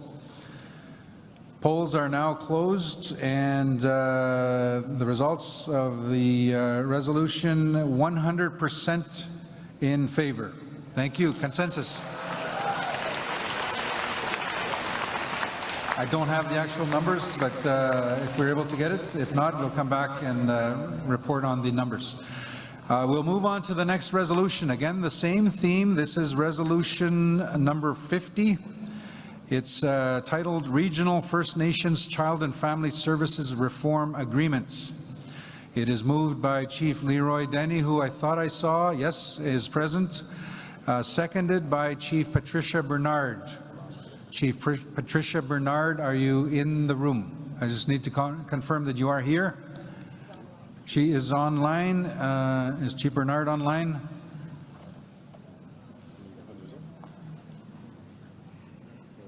I just want to get confirmation that Chief Bernard is online. If you can hit the raise hand function. I don't have the full list on the screen that I'm looking at. Chief Bernard, are you online? We're just checking into it. If otherwise, I'll be asking for another seconder. Okay, she is online. Thank you. Mover and seconder are in the room, virtually and in person. So we'll get to the resolution. It reads, therefore be it resolved that the First Nation is in Assembly 1 call on Canada to negotiate regional level reform agreements with First Nations where desired. Number 2, call on Canada to provide regions with the resources required to engage with their member First Nations and meaningfully participate in negotiations, including but not limited to securing independent legal and technical advice. Number 3, call on Canada to include a most favorable terms clause in all regional agreements to ensure that regions benefit from more favorable terms that are negotiated by other regions where the region wishes to adopt those terms, ensuring equal treatment and protection for regions that negotiate early agreements. That is the resolution. I'm going to ask the mover, if you wish to speak to the resolution, microphone number 1, please. Yeah, Samal Leroy Denny, Leroy. I believe my name is spelled wrong. It's L-E-R-O-Y. But yeah, I just want to speak on this resolution 50 in respects to the regional agreements. And a foundation of Assembly of First Nation is that we are all unique nations and often require a unique approach, as we have so many nations and so many territories. This draft resolution would provide regions with an opportunity to negotiate agreements for long-term reform that they believe would bring critical change to child and family services in their region. It provides us with an opportunity to determine what is best for the First Nations children and families in our regions or territories, with the continued opportunity for a national agreement. During the regional engagements on the first draft agreement, many of our regions raised concerns with the one-size-fits-all approach, and we determined it would not work for us. I know for a fact in Nova Scotia and Mi'kmaq, Nova Scotia is all Mi'kmaq. I don't know if it would work to be compared to other nations, other regions, which many regions are larger and many areas are smaller. And many regions also have different nations, different tribes. We need agreement on long-term reforms to reflect on the distinct needs of the children and families in our regions. This resolution not only calls on Canada to negotiate regional agreements, but it also calls for further funding and resources for regions to support First Nations to meaningfully engage and to seek technical and legal advice, which was another concern we had for the national agreement. This resolution is providing an opportunity for regional agreements and does not intend to replace a national agreement on long-term reform. We have seen one region move forward with the reform on a regional basis, and I wish every success on the Ontario region in this endeavor.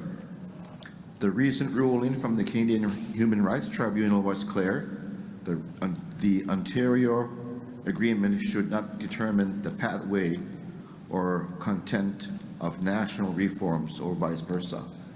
The tribunal signaled with urgency of reform, and we are approaching 10 years since the tribunal issued this landmark decision finding that Canada was discriminating against our children and families. So while we have some change, our children and families cannot wait any longer for reform, and we see regional agreements as one way of achieving this quickly. The intent of this resolution is to build on the precedent set by Ontario to pursue their own agreement and to create space for other regions to do the same with an agreement that reflects their regional priorities and needs. I encourage the First Nation leadership here to support this resolution, to empower regions to have the opportunity to seek regional agreements if that is their desired path forward. And I know that back in Nova Scotia, and just speak on behalf of our province, we have our own Mi'kmaq law, and I believe that we have the supports, technical and supports as well, and experts within the area. Well, thank you. Thank you, Chief Denny. And we'll make sure we have the correct spelling on Chief Leroy Denny. Next, we're going to go online. Seconder is Chief Patricia Bernard.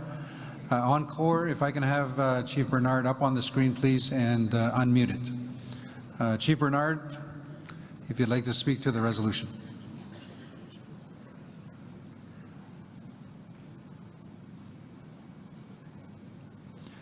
And again, I'm looking to the team. Encore, we have Chief Bernard If you wish to speak to the resolution, I know that you're there. We did have you in the chat box as well. There you are. Yes, I have nothing to add at this point further from what Chief Dene has already stated. So again, I do support this resolution, as it gives the opportunity for the uniqueness of each First Nations cultural differences, but by choice. Thank you, Miigwech. So next, we'll go to microphone number 1. Hello, Chief Kelsey Jacko, Cold Lake First Nations. This resolution is a distraction. The CHRT gave us 4 months last month to come up with a plan. If we don't, Canada will. Canada has no reason to negotiate for regional agreements when it can just give one plan to the CHRT. This resolution needs to go away. Regional agreements further shift responsibility from Canada to regional governments, which is precautious as the treaty relationships are with the Crown. And Canada as a representative of the Crown, not with the regions. Although regional agreements could serve to acknowledge the regional differences faced by nations across Canada, it is concerning to see that instead of resuming good faith negotiations with the NCC, Canada seems to be pushing towards a reduction in responsibility for the past and present harms of First Nation children and families at the hands of First Nations Child Family Services System. When the legacy of residential schools and the family separation being seemingly unaddressed, AFN unwillingness to push. You know, I sit at it, I'm one of the commissioners at the NCC. It's kind of hard, you know, we're trying to work in good faith with the AFN, but, you know, we can't even, it just seems at times we're just getting pushed back. You know, we're working in good faith, there's no monies, no release the funds, like help us out, like come together. Like how do we unite when we always argue about stuff, when the children are the most important aspects of our lives? You know, they are the future, they're future leaders. It's kind of hard, so I have to oppose to this because, you know, Canada has 4 months to come back to the table. But Masi, that's all I have to say. Miigwech, thank you. Microphone number 2. Good afternoon, chiefs, delegates. My name is Mary Tiji. I come from Takla Nation. I am chief proxy for Chief Mueller from Saikas First Nation, and I am a Section 35 rights holder. I am hereditary chief Mausham Gabu, and I declare no conflict. I would like to I don't support this. In fact, I think it actually should be pulled because it goes against what the CHRT 80 order that came out on August 20th. I just want to take a moment actually to celebrate that order. That order reaffirms what we've always been saying, that discrimination has to end and never occur again, and the tribunal agreed with us, agreed with you, and that is why it is likened to a permanent injunction, so that whatever we come up and whatever we plan now to ensure that there is justice for our children stands the test of time. And I would like to acknowledge Cindy Blackstock yet again for standing firm. Thank you and congratulations.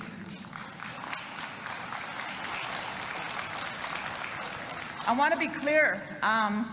We have the, and respectfully, R.C. Bernard had supported Resolution 50. However, as the Child and Family Service portfolio that is national in scope, Resolution 60 and 61 that created the NCC in response to us rejecting $47.8 billion, the chiefs in Assembly, 98% supported a national agreement. And so we must abide by what the chiefs in Assembly say. I do not support this resolution. I believe that all our hearts are in the right place, and we all want to ensure that the differences that we all share, the differences that we celebrate, because we're different cultures, different places, different locations, we're all making sure that's happening, but so is the tribunal. It is not a one-size-fits-all approach that we are suggesting. What we are saying is that we are going to be developing a national framework or a national plan that allows for regional variances as directed by the tribunal. Do not think that every deliberation, every process, every discussion that we are having here today is not considered by the tribunal. Your voices have been heard by the tribunal. Certainly, CHRT 80 that was just ordered on August 20th affirmed that. If we are saying two different things, what is that telling the tribunal? It is telling that we are not united for our children. It also allows Canada the opportunity to say, look it, they are not united. Some want regional variation, some want a national one. That allows Canada to have the opportunity to do a judicial review and further delay what we're trying to get to, and that's justice for our children.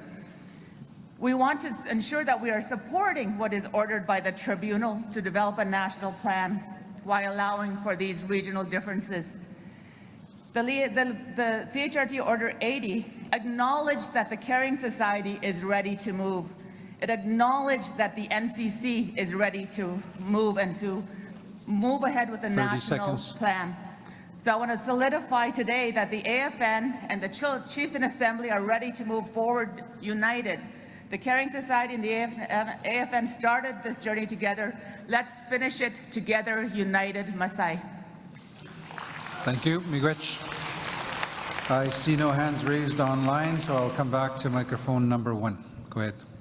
Thank you very much, Mr. Chair. My name's Leonie Rivers. I'm the proxy for the McLeod Lake Indian Band, and I oppose this resolution as well for all the reasons my colleague had just identified. But I think really what it comes down to is we need a different approach. It's the chiefs that make the decision. We have regional chiefs. We have a structure that we should follow. I mean, that's why we have it here. The thing I think we should actually do is maybe have time and our opportunity to spend time working through the resolution to make it work. Not this resolution, but anyone coming forward to make it work within the next 4 months on a process that is unified, that we work together, and it's also the approach that this audience wants to do. Thank you. Thank you, Miigwech.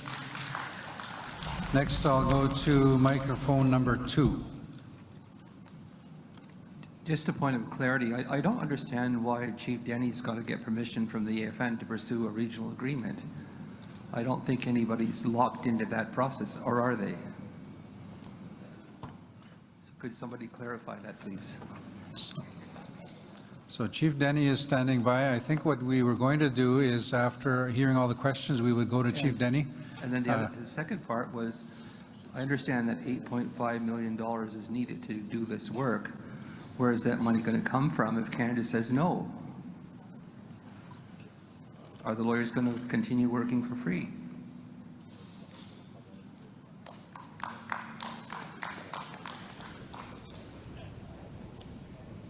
If I can have microphone number 2 turned on again, please. I would just like some clarity on those concerns, please. Thank you. Thank you. So Chief Denny is here as the mover. I'll look to you for a response. Microphone 1. Yes, I believe the resolution, I don't believe it's under a distraction. It is further support regional process and our differences as First Nations. The CHRT asked for a plan by December. There is no reason this cannot include regional agreement. You know, in Nova Scotia, we does not have a representative on the NCCC. Canada is still not back at the table, and we need to move forward for what is best for our regions, for our tribes, for our nations.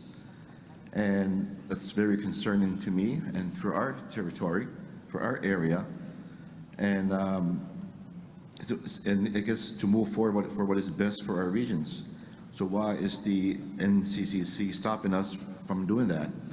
And CHRT is a body outside of this assembly. We are here today looking for support from our elected leadership, our chiefs and council and proxies that are here. They represent our communities, our First Nations. I have a community of 5,000 people.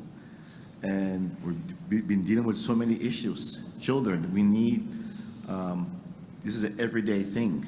How long do we have to wait? I think we can go to the regional level and have those discussions. Thank you. Well, Thank you, Chief Denny, for responding to those questions. Chief Denny, while you're there, it is obvious we don't have consensus, but would you like to proceed and move forward with the resolution? yes, I believe so. It's, again, thank you. I know many First Nations across this country that, you know, we're the one we make decisions here under the AFN. Thank you. Just looking for a quick response. Again, I'm following the order, but Chief Miracle, I know you just had a question. We do have other chiefs that are lined up. So a quick supplementary, and then we'll move on to the other chiefs. Microphone 2, please. When we had the vote last fall, the government said there was no more money. They had no more authority to get more money. I don't know how long that process would take. And if $8.5 million is required to carry out this work and there's such a short time frame, I'd like to ask the portfolio holder if she knows where this money will come from when Canada said there's no more money and that they're not willing to meet with them to talk about it. And there's such a short time frame to turn this around. Thank you for the question, Chief. I just want to note here that as Regional Chief for New Brunswick, the majority of my chiefs support the national agreement.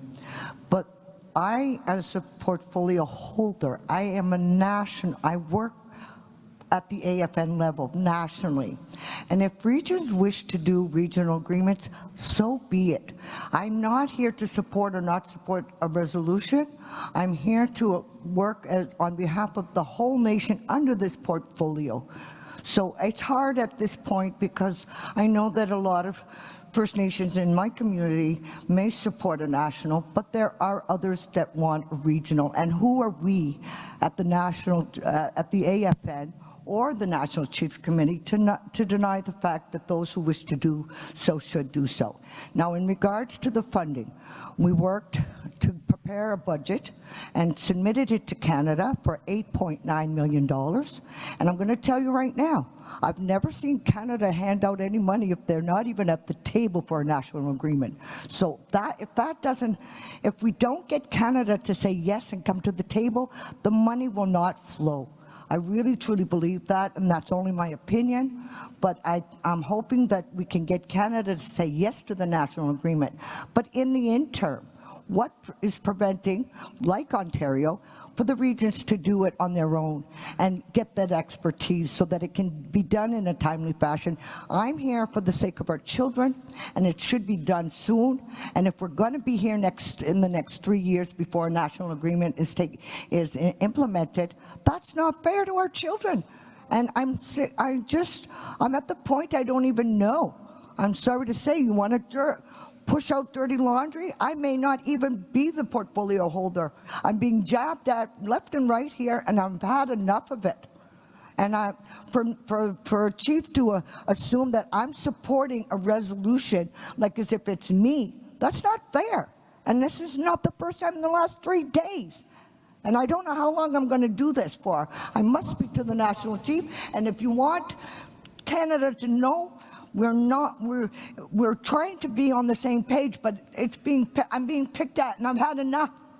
And I'm not going on I've been working so hard with the CCC to make this happen, but I'm being picked and picked and picked, and it's going to be enough for me.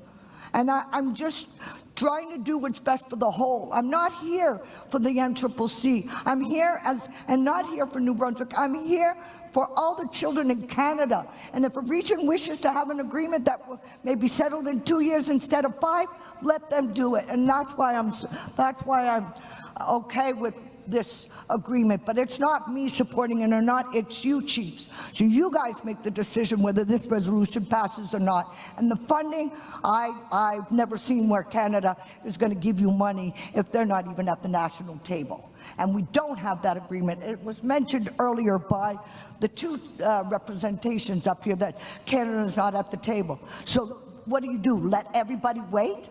All the resolution, from what I understand, is asking to ask AFN to advocate on behalf of regions if those who want a regional one.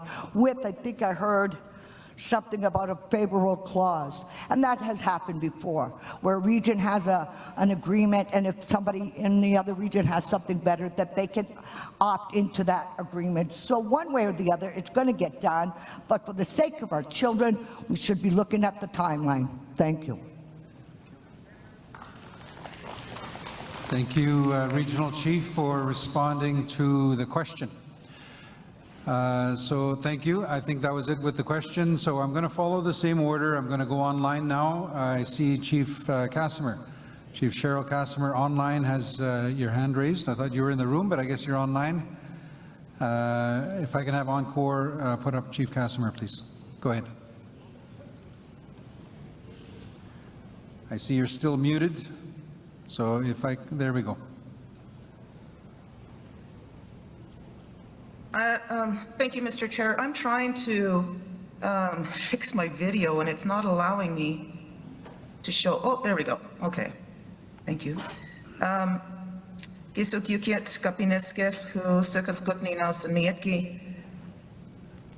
afternoon, everyone. I'm Chief Cheryl Casimir for the community of Akam, a member community to the Tanaka Nation located in the southeastern corner of British Columbia. I'd first of all like to acknowledge the people of Treaty 1 for hosting the AFN and their territories, and acknowledge the prayers that got us started off in a good way. I'm speaking against this resolution, and the reason being is that we've heard that the CHRT decision of August has set out a tight timeline and a tight process for getting us back to the table to negotiate a national agreement.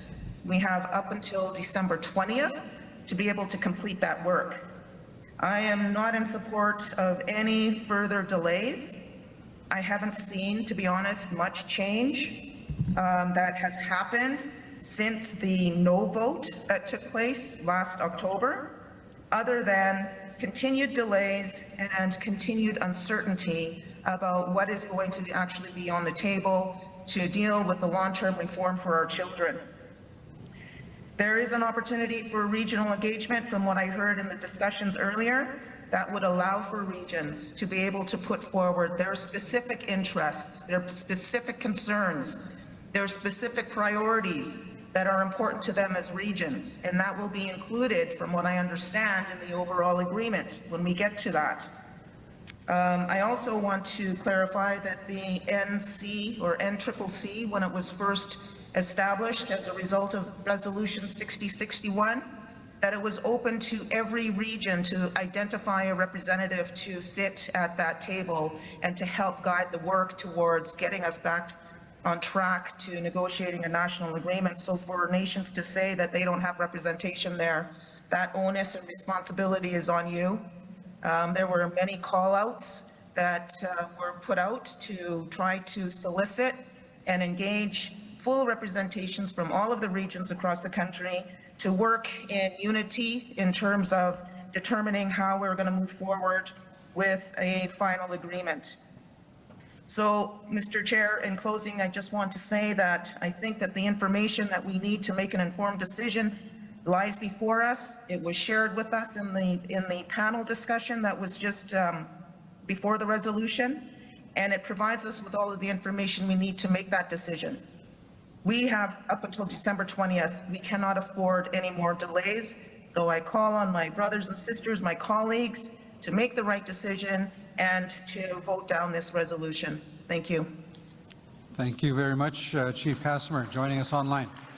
So I see, looks like 6 or 7 chiefs standing, no more online. So if you want an opportunity, I'm going to close the speakers list fairly soon. Anybody else that wishes to speak? I know it's going to take a while. Okay, thank you. So I'm going to close the speakers list now. Anyone that is standing can speak after that. Okay, I see Chief Wabas is standing. So I will close with everyone that is standing. Microphone number 1, please. Go ahead. Thank you, Chair. Bobby Narcisse, proxy for Arrowland First Nation. And I'd just like to acknowledge the territory here that we're on and acknowledge everyone that's here and the discussion as well so far. As you know, Anishinaabe Nation as well has intervened in the Canadian Human Rights Tribunal. Our center and focus was always remoteness. You know, the fact of the matter that many of our communities face a lot of challenges with respect to access to services for our children. And we deemed it very important on a regional level that we had to intervene due to the specific and diverse challenges that are facing many of our children, youth, and families. And I acknowledge the work that's happened with Caring Society and AFN and Chiefs of Ontario and the work and journey that we had thus far. But at the end of the day, I think it's the sovereignty of our First Nations that we really need to respect in this work. It's the rights holders that make the decisions. It's the right holders and the treaty rights holders that guide these discussions. And I know that, we're very diverse here at AFN. We have very diverse regions. We shouldn't be afraid of that. You know, like there's going to be a need for regional discussions because we have unique challenges that require unique solutions. And who are we to really deny chiefs from a particular region to embark on a course of action that fits their unique situation? So I respect the work that's happening with the NCC. However, at the end of the day, it's the chief's sovereignty that needs to be respected. And I don't think a region needs the AFN's approval to look at a regional process. We heard before in other issues that many areas require distinct solutions for their particular regions. And I really support if there is like any other region that wants to pursue their own mechanism with the federal government to pursue their own interests in this area. Why shouldn't, who are we to really decide or go against what these treaty rights holders, these chiefs that want to go in that decision, we have no right to really say or disapprove what they choose. Exactly what's happening in Ontario. Our chiefs in Ontario and also within Anishinaabe Nation voted to approve the Ontario Final Agreement. It's not perfect, but our children cannot wait any longer. You know, we're working on our First Nations to really start implementing that. We're waiting for the Canadian Human Rights Tribunal, and we're hoping that the NCC, the AFN, the Caring Society will support Ontario's position to ratify our Ontario Final Agreement at the CHRT and not impede or slow down our process, because our chiefs have voted in favor to move ahead. And we support any other region who wants to do so. And who are we to stop those progressions? So, miigwech. Miigwech, thank you. Microphone, looking online, I had nobody online. I had already closed the speakers list again with 7 speakers. I think that would have brought us to 28 minutes of discussion after previous discussion. So unless, and I'm not sure because I had counted already, but if a chief wants to defer their time to another chief, by all means. Microphone 2. Thank you. With all due respect, well, first off, I am Chief Pauline Frost. I am Chief of Vuntut First Nation. I'm the chair of the National Children's Chiefs Commission.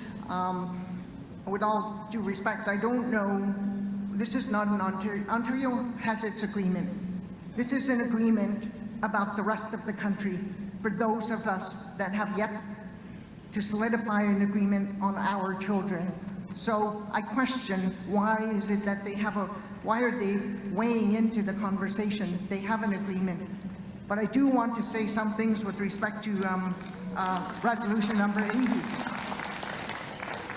There's an opportunity, and I'm going to speak from my lens, my perspective. As a self-governing nation in the Yukon, we have every right to get to the table and negotiate and ratify an agreement with respect to our Crown Indigenous relationship.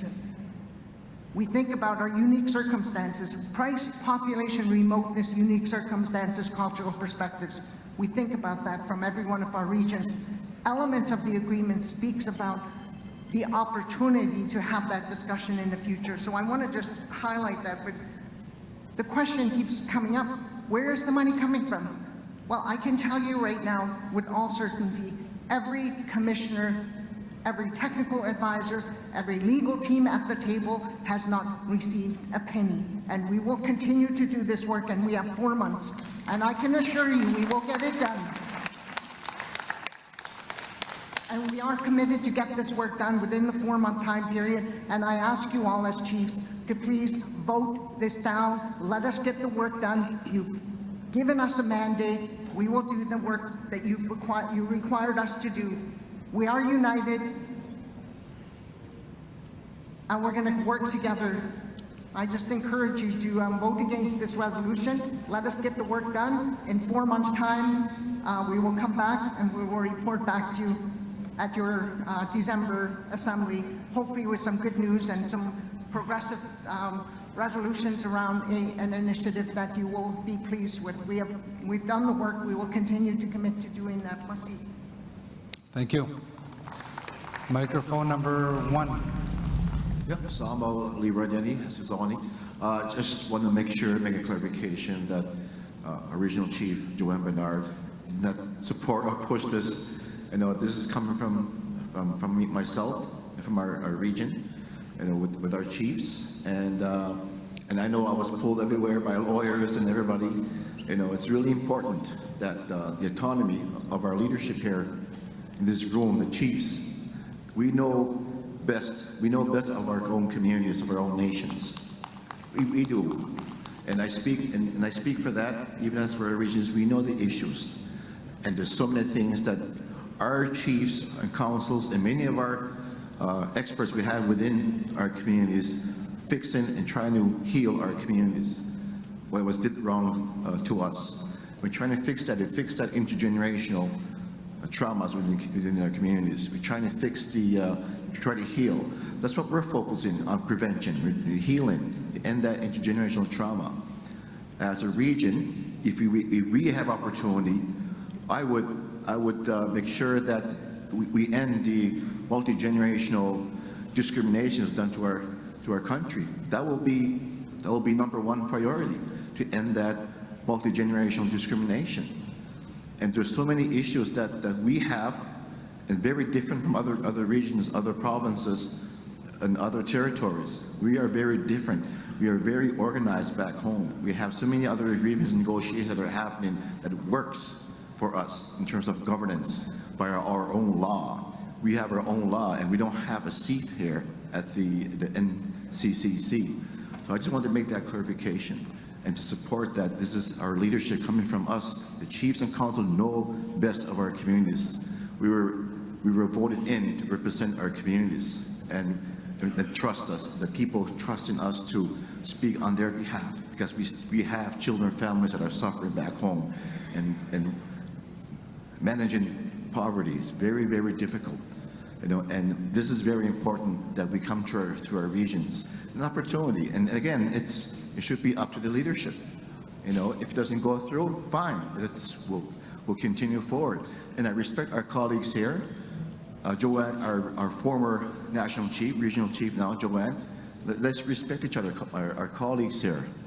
And the work that is done by Cindy Blackstock and her team, I don't discredit us at all. It's very, very important. But as regions, as nations, it's really important to be respected as well for our own laws and our own protocols that we have. That should be respected. Well, thank you. Thank you. Microphone number 2.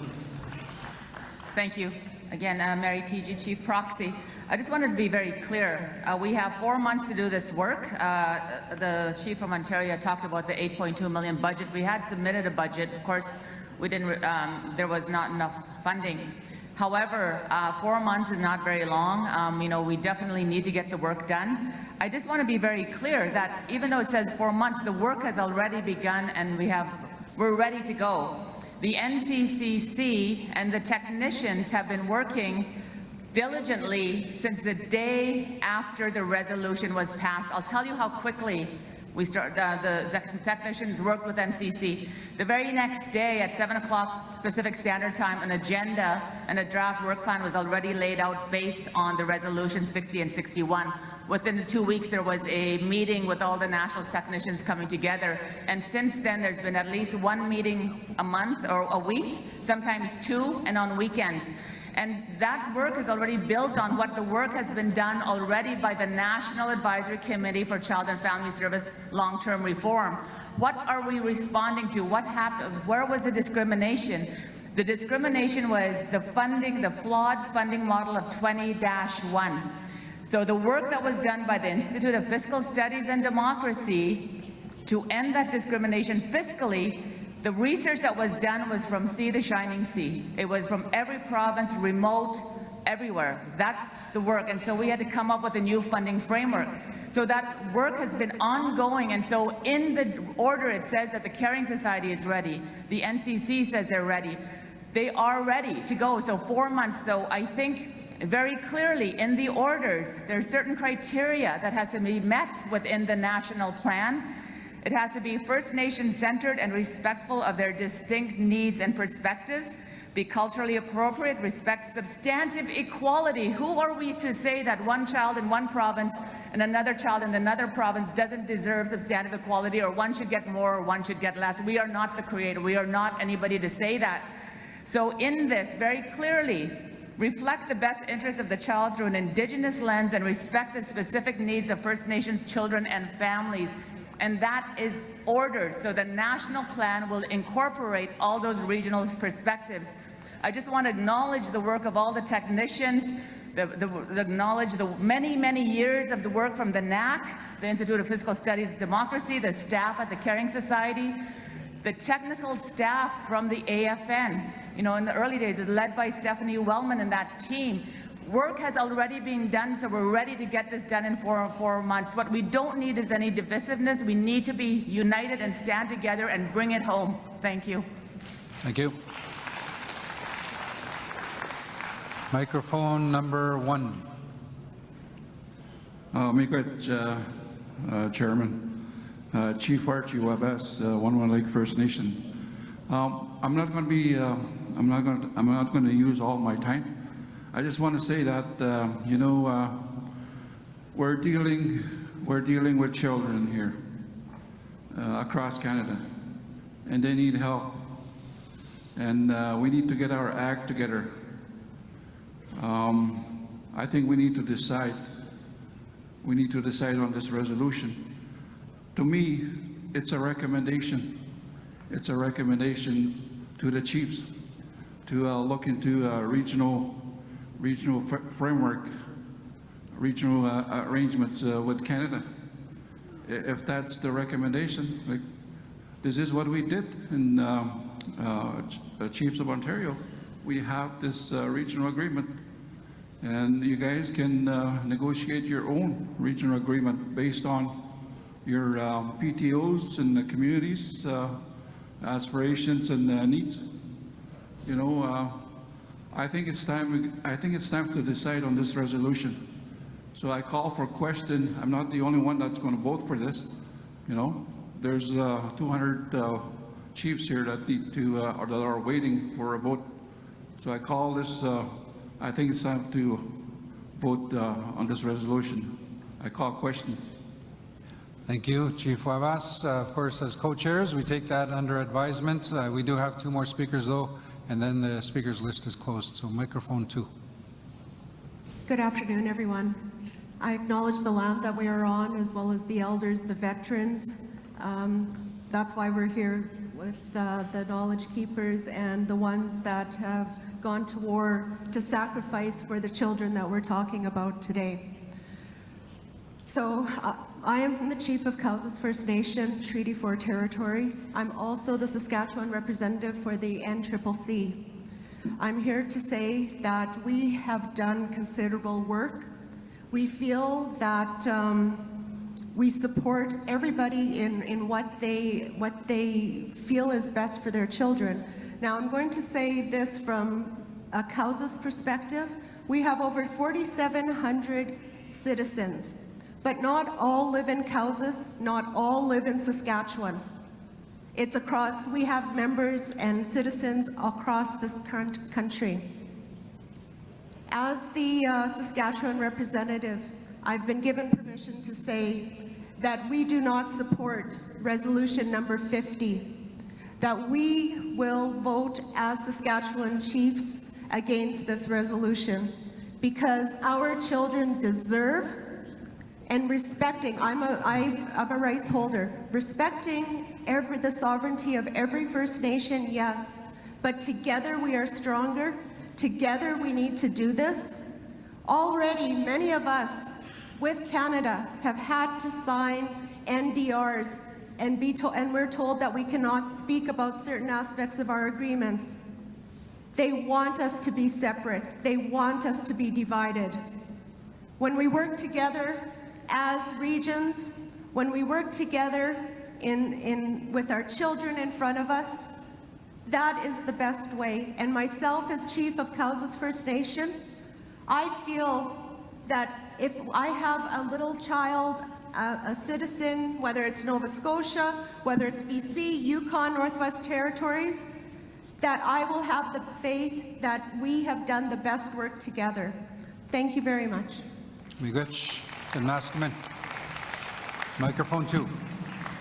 Kelsey Jacko, Cold Lake First Nation. This resolution already exists that covers a national umbrella agreement and regional agreements.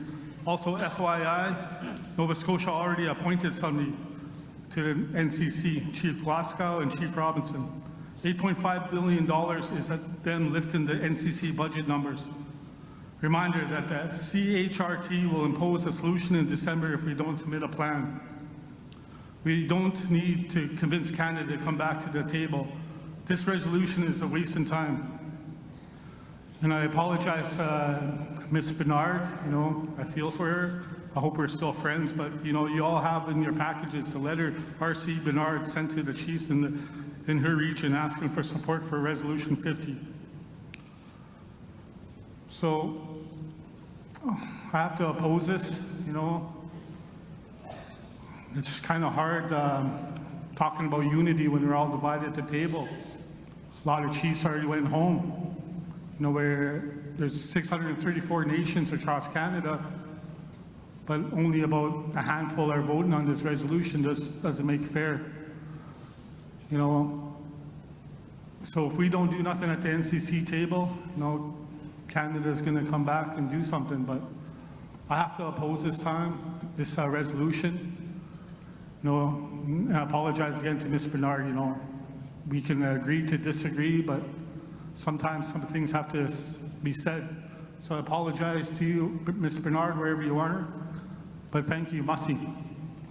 Merci, Miigwech. So Chiefs, proxies, it's time to make a decision. It's obvious we don't have consensus. Our role as co-chairs is to seek out consensus. What's very important is that you speak your position. Many times we have conflicting views. We have different positions, different views across the country. And you know what? That's okay. That's okay. The process that you have developed is the decision-making comes at the voting. Until that changes, that is the process that you have. So you will now make the decision. You will cast your vote. So the resolution is before you. I'm asking Encore to please open the polls, and you can cast your vote either in opposition, in favor, or abstain. So you should be getting an email right now. And just want to get confirmation that the polls are open. Again, if you don't get an email, it's actually the same email that you received previously. It's the same 6-digit PIN. We just go to the same site every time, same number, and it can only be used from your specific email address. So polls are open.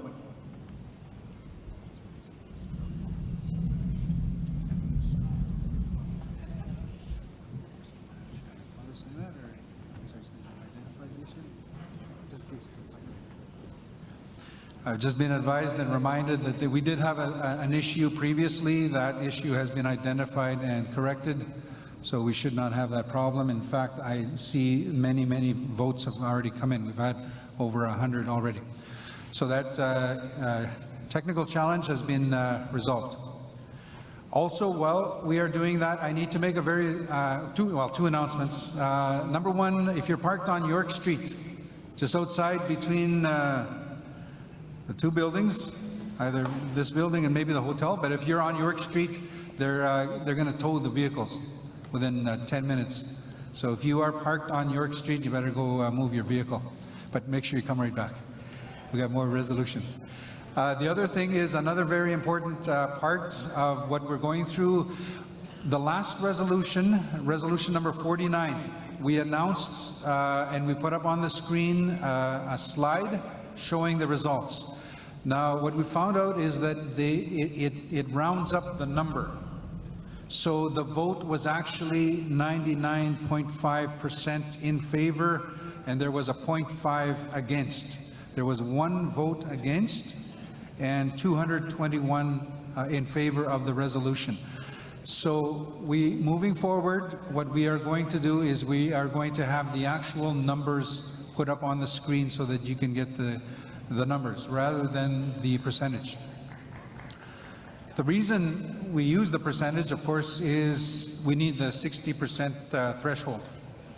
So we need to determine the percentage. That's why we were using that, but moving forward, we will give you the actual numbers. So again, resolution 49 carried.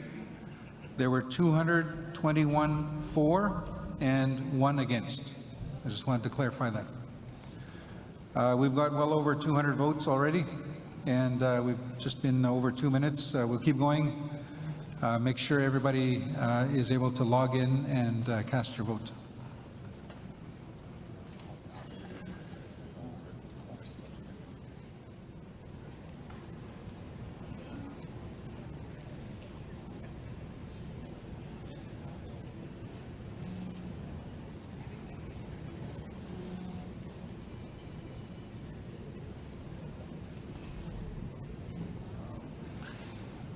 While we are doing that, I know that Knowledge Keeper Alan was here, available to do smudge.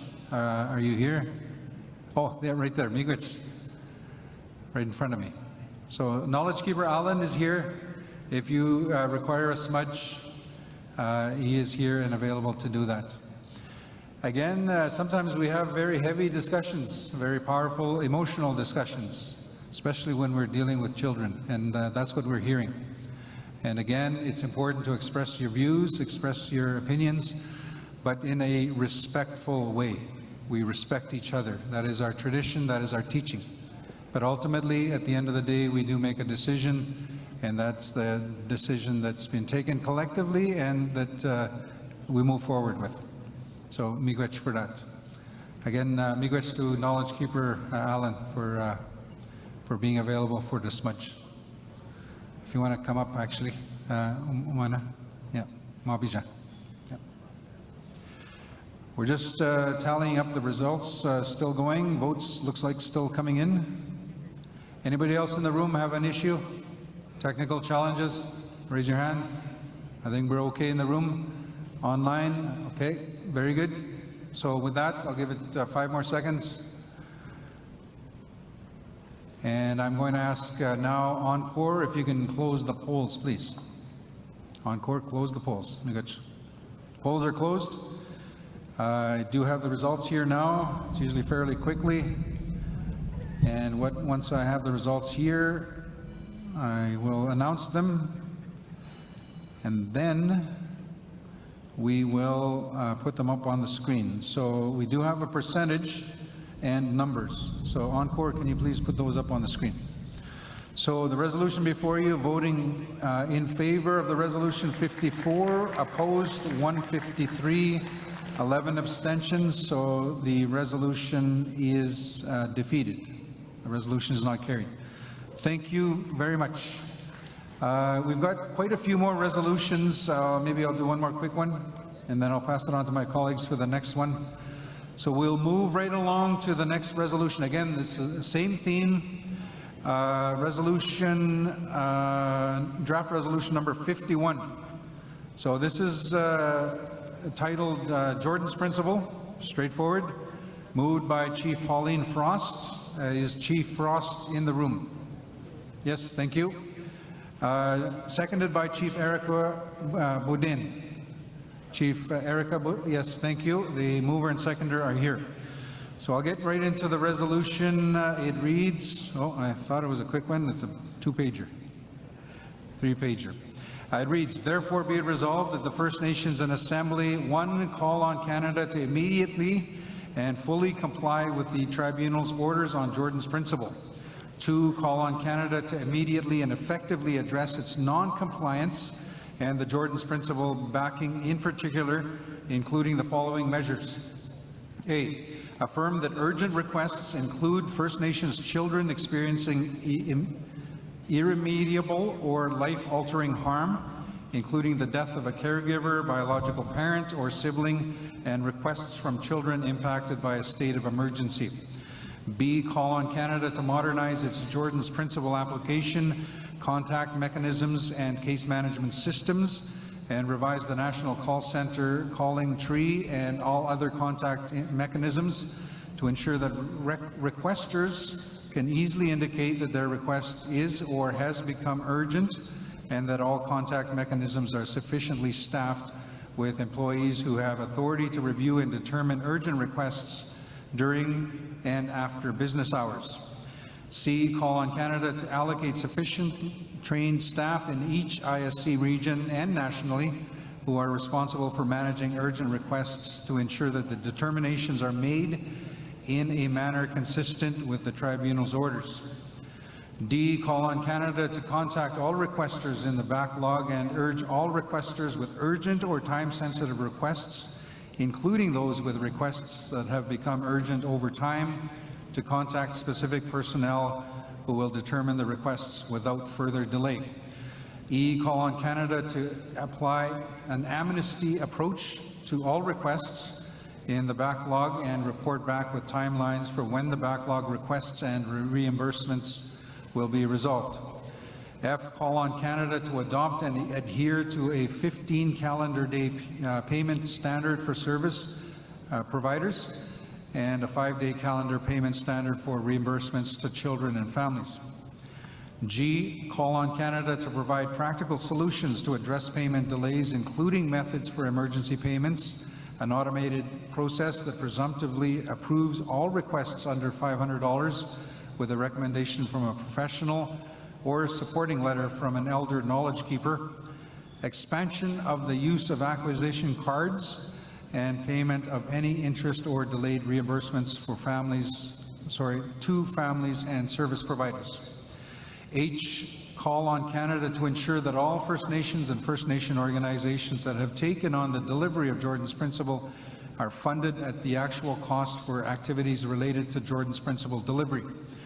I, establish a credible, effective, and independent Jordan's Principle national complaints mechanism with authority to approve urgent cases and publicly report on Canada's compliance.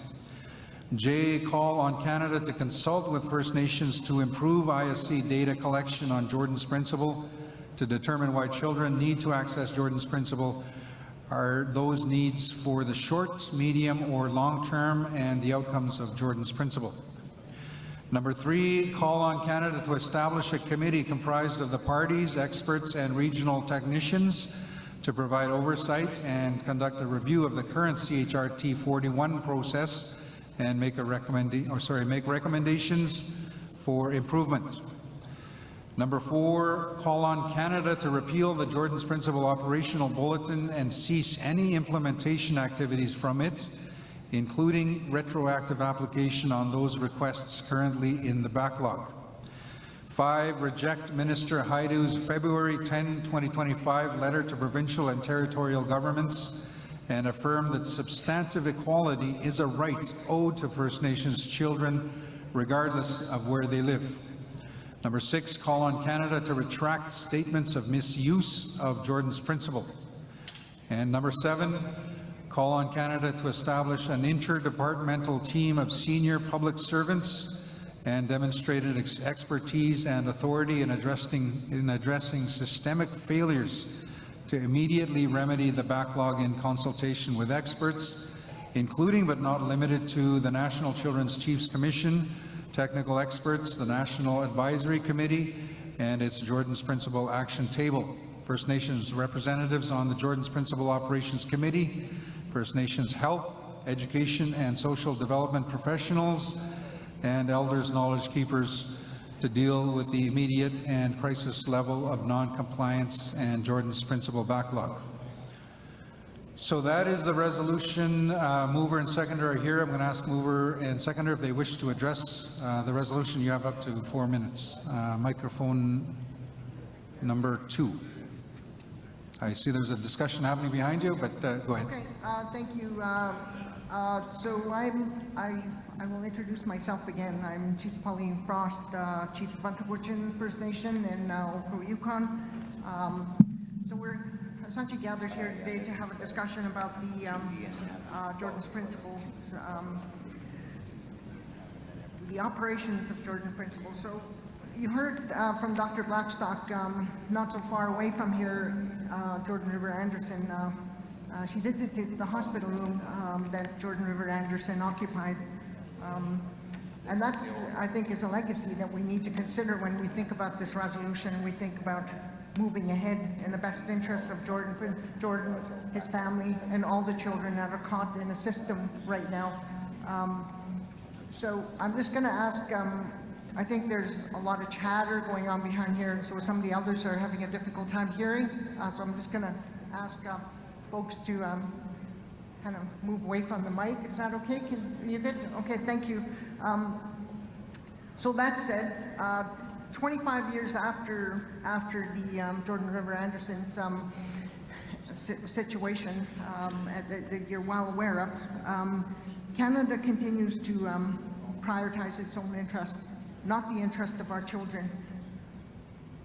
There's a backlog, and you heard of the backlog, 140,000 children, and that continues to grow every day. 140,000 children, and there's a remedy. Okay, so our children have one childhood, and it's up to us. It's up to us as politicians, as leaders, as grandparents, as mothers, as responsible leaders in our community to represent the interest of all children. And we have to show Canada, and we have to show our children that they matter. Force Canada to make the adjustments and advance the supports necessary, because a child gave up his life. It's a gift. You think about it from that lens, the parents and the children that continue to suffer, the sacred gifts that we've been given, the responsibilities that we've been instilled, we've been given as adults, as mature adults. We have, I mean, if you look around the room, we're all here. We all have a responsibility. We all have vehicles. We have shelter. We have food. We have everything that we need. But the children, some of them don't have a fighting chance. They need us at the table with them. Canada continues not to be in compliance with the tribunal orders.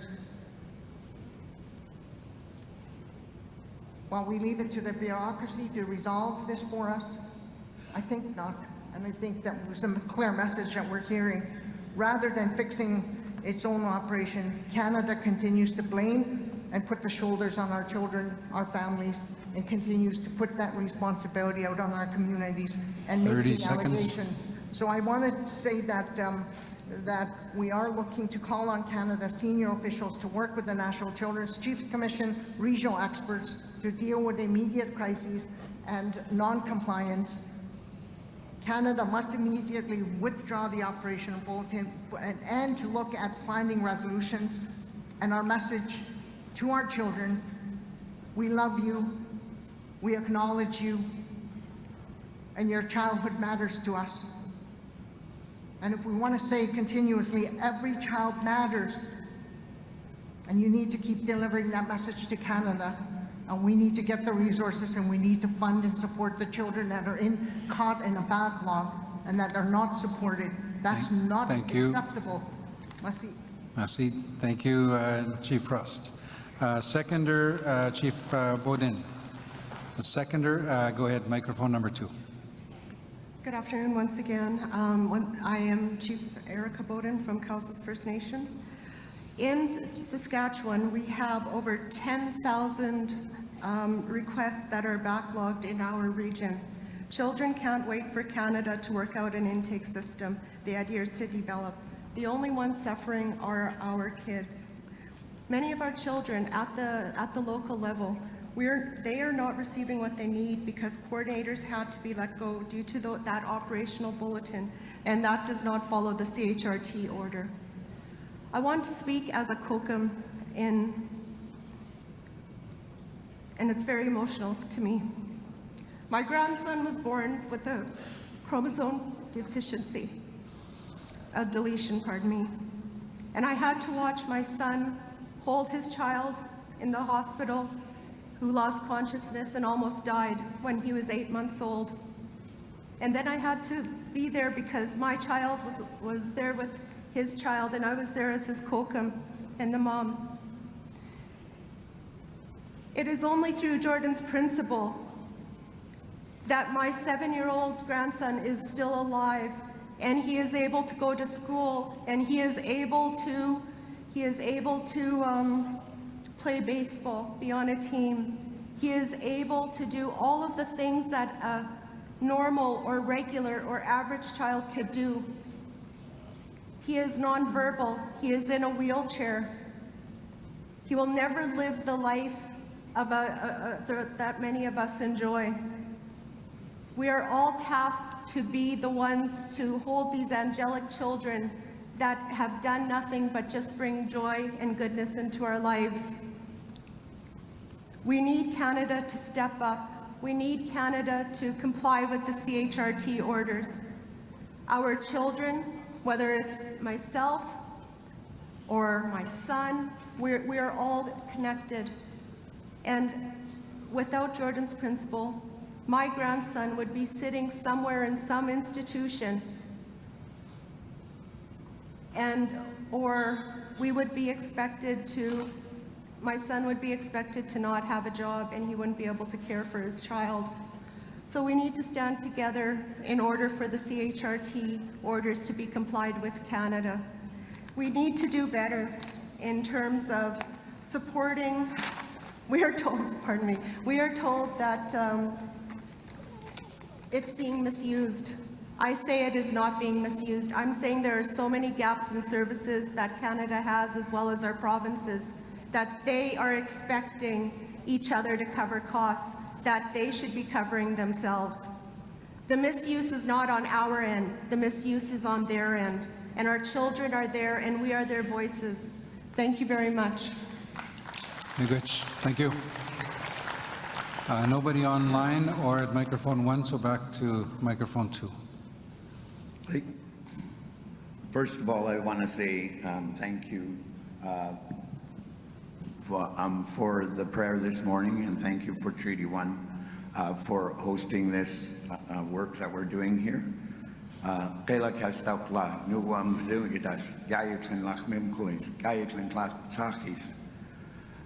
My name is John Powell, and I'm the elected Chief Councillor from the Mamalillikluk First Nation, and I would like to propose a friendly amendment to 2E, and to be clear that we want to split 2E into 2E and 2F, and then move the other numbers down as they progress, and I've given that information, so they've recorded it.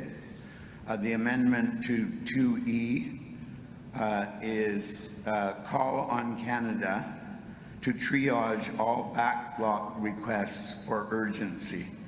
And the second is call on Canada to or 2F, call on Canada to automatically approve all requests in the backlog, beginning with the most urgent, and report back with timelines for when the backlog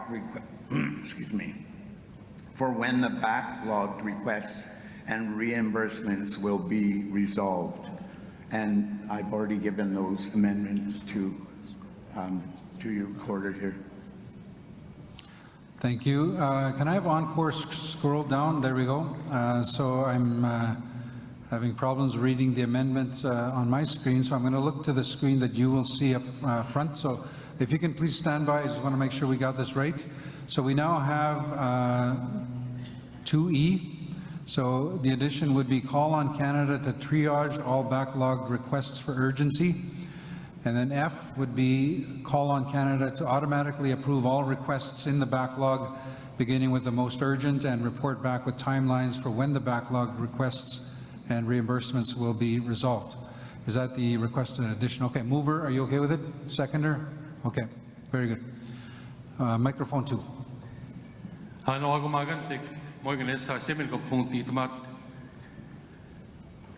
Tapoi emiasik koskip mate mam sku mitu muta. Kikskitira no kuhtau no gia vigoak hawas koskip mats.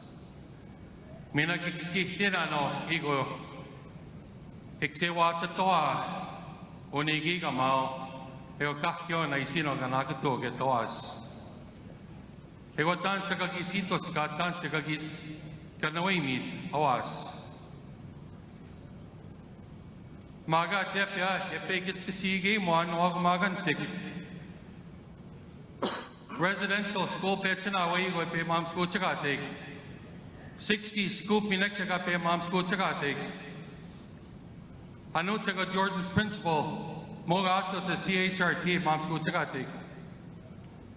Mats pegwa ekte petaman tanse ni ganasta ki pik school no.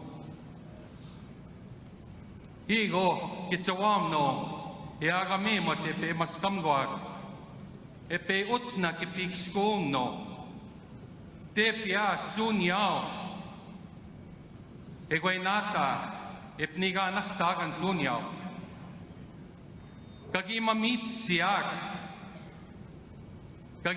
siak ki pik school no e pniga nastag e guatanse kagi nagatetamak Tanse Guama, Egagis Monagitek. I want to say quickly that I didn't come here for any amendments to this resolution. But I've been to many assemblies, even back when residential school was voted on. 60 school, CHRT earlier, now we're talking about Jordan's principal. And we know that our children are a gift from the Creator. And we know, and I've heard all morning and yesterday, the hurts, the loss of language, our culture, our way of life. But of all these years, not once have I ever heard where we put language first. Instead, we go after money. We talk about money. Money, money, money, money. And yes, it's important. But where's the negotiation? Where's the advocacy to prioritize language first? And then let's talk about this second. Yet we talk about our language, our culture, our tradition, our children. I'm told back home by our young people, Chief, have you ever thought about the strength of our nation? And if you feel that our nations are weak, it's because of the way our young people are being treated, the way our young people are being looked after, the way they're being honored, even the way we talk about our young people. When we go to ceremonies and so on and so forth, round dances, oh, they're really crazy, our young people are really crazy today. But yet our young people outnumber us.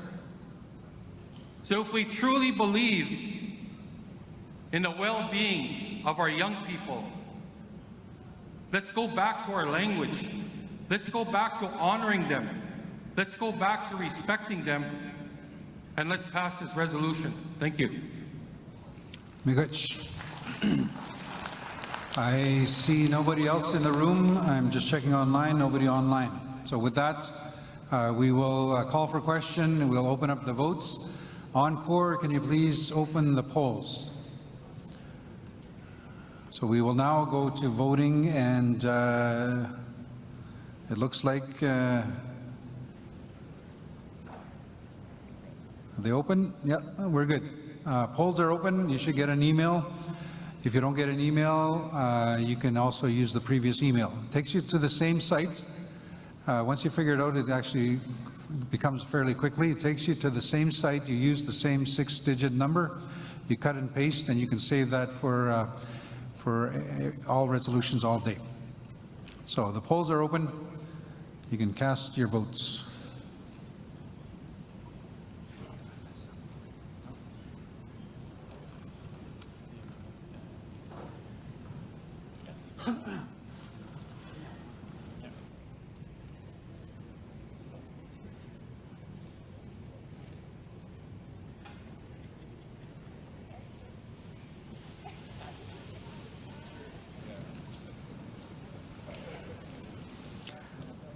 So the votes are coming in fairly quickly. We usually get an indication as they come in, so it's coming along well. They seem to have resolved the issue. They've figured out what it was, and the votes are coming in. While we're doing that, so this resolution is completed. Discussion is done. Chief Donnie Morse, microphone number 1.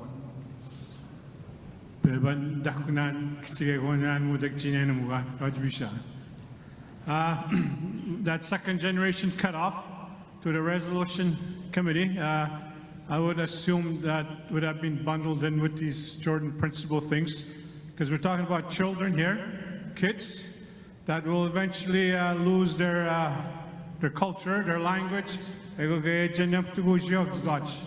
So if you could add that onto this bundle. Apparently, I think the last time I recall as a chief, I can direct the employees of AFN to do that. So totamuk yajigi ishpinamek genim baksenamon wasandotse koni utenag danap sin hogeni naga bijan shkuniganek bija kitmag nago genin da jikewnegotsa 134 in guano ashek yoisach amigaj kchine daman. Jordan's principle going to it's the same issue, same level. So you don't have the right to decide what should hit the floor. Yeah.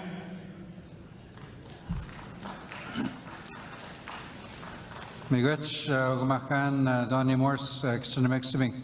So the request, we're doing this while the voting is taking place. We'll give it another minute or so. The voting is ongoing. So the request was not framed necessarily as a point of order, but it was a direct request, also in the language.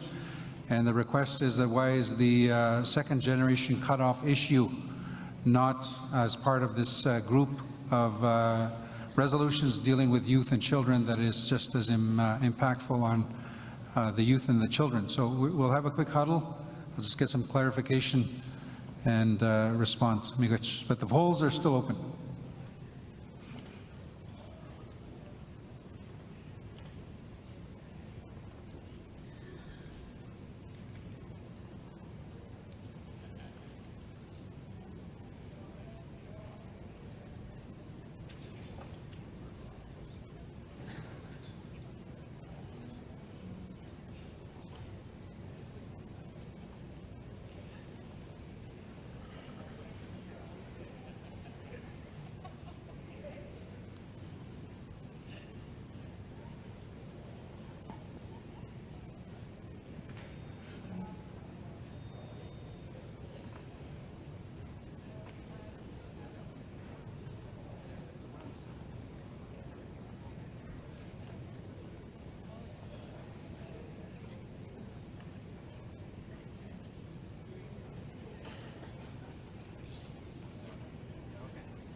Miigwech. Polls are still open. I see numbers are still coming in.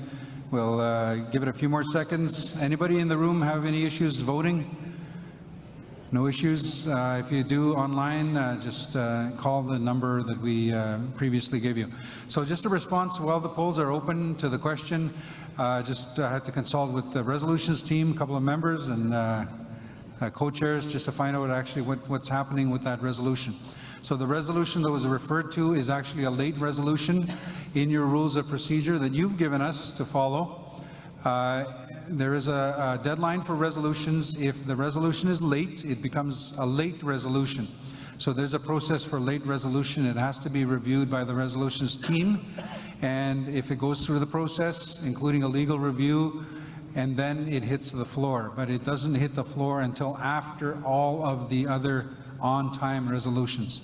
So that's basically the reason I've been given, why it's not, one of the reasons why it's not included as part of this group. So I wanted to provide that response. So miigwech for that. Encore, can you please close the polls, please? Please close the polls. So polls are now closed. Resolution is before you, and we will have the results fairly quickly. Resolution before you is resolution number, draft number 51. Encore, please put the results up on the screen. On the screen, in favor, in support, 211, opposed 6, abstaining 4. Total cast 221. Resolution carried. Miigwech, thank you very much. So we have more resolutions dealing with youth and children. I'll hand it over to my colleague Veronique to get into the next resolution. Miigwech.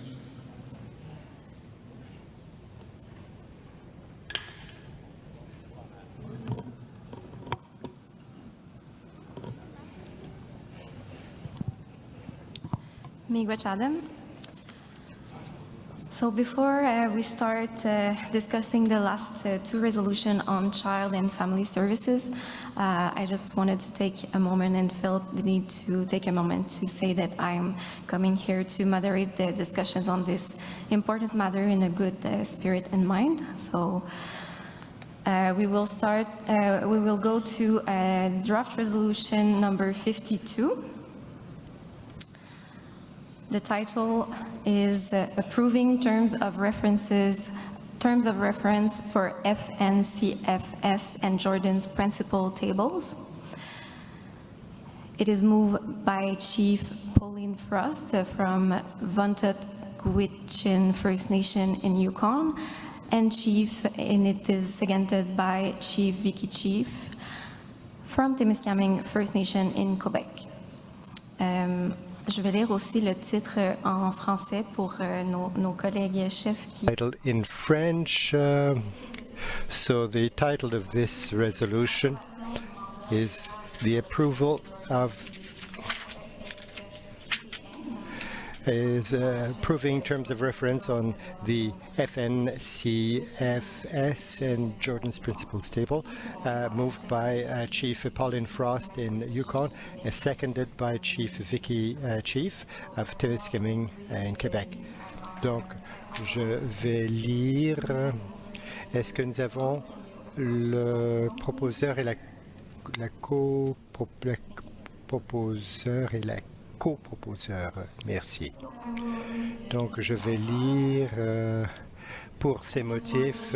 Donc, pour ces motifs, enjoignent à la Commission nationale des chefs et les enfants, CNEC, de consulter le caucus des Premières Nations du Comité consultatif national et le Comité consultatif d'experts afin de solliciter leurs commentaires sur la réforme à long terme.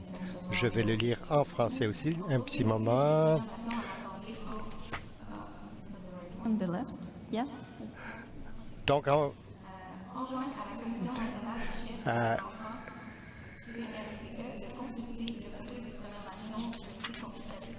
therefore be it resolved to direct to the National Children's Chief Commission to consult with the First Nations Caucus of the National Advisory Committee and with the Expert Advisory Committee to solicit input on long-term reform.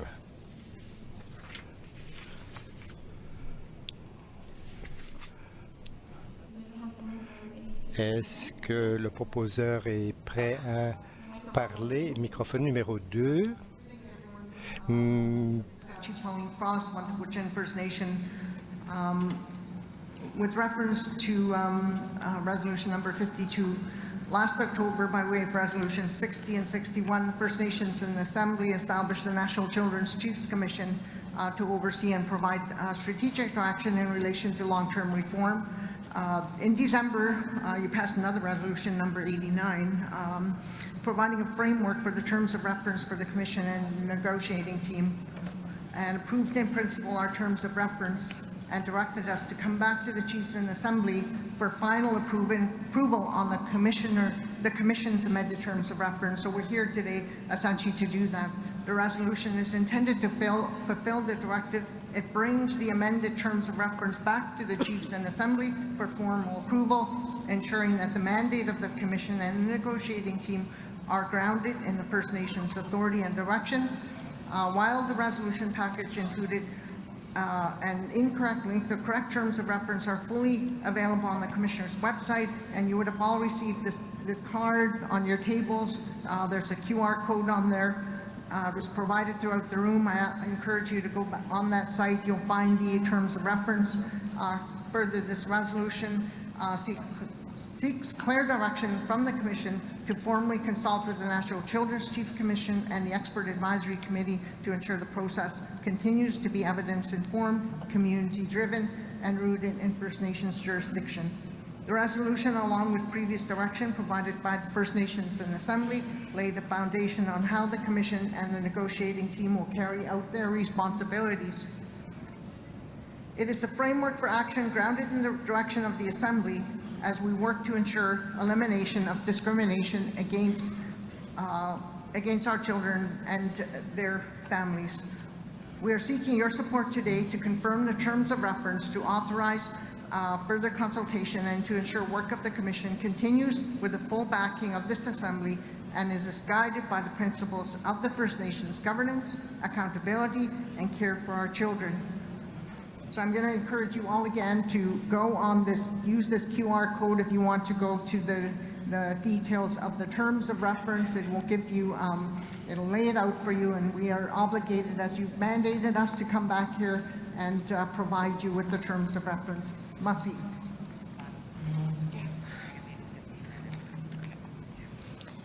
Seconder, you can present as well. Just being conscientious of time, I think I'll leave it there. Thank you. Perfect. So I see that we have speakers. I will go to microphone number 1 first. Microphone number 2, you prefer? Yes? Okay. Perfect. Microphone number 2.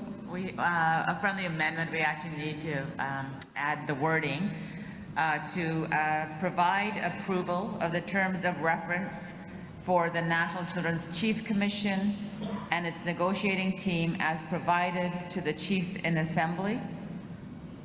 And 3, direct the AFN to implement the rights holders' approval of the terms of reference for the National Children's Chiefs Commission and its negotiating team.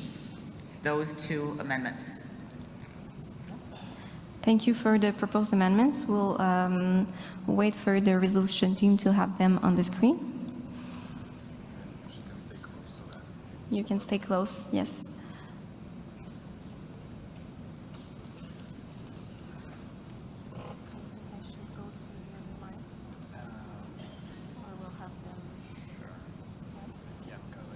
Okay, we'll go to microphone number 1, Chief Powell. Yes. An addition to therefore be it resolved, direct the AFN to allocate $1 million in surplus funds as disclosed in the 2024-2025 audited financial statements to the National Children's Chiefs Commission, NCCC, to fulfill its mandate and implement 2025 CHRT 80 to be distributed to the NCCC in a manner consistent with all necessary fiscal safeguards, reporting and accountability measures. And I've already given it to the young man there. You already have this amendment with the resolution team? Yes? Perfect.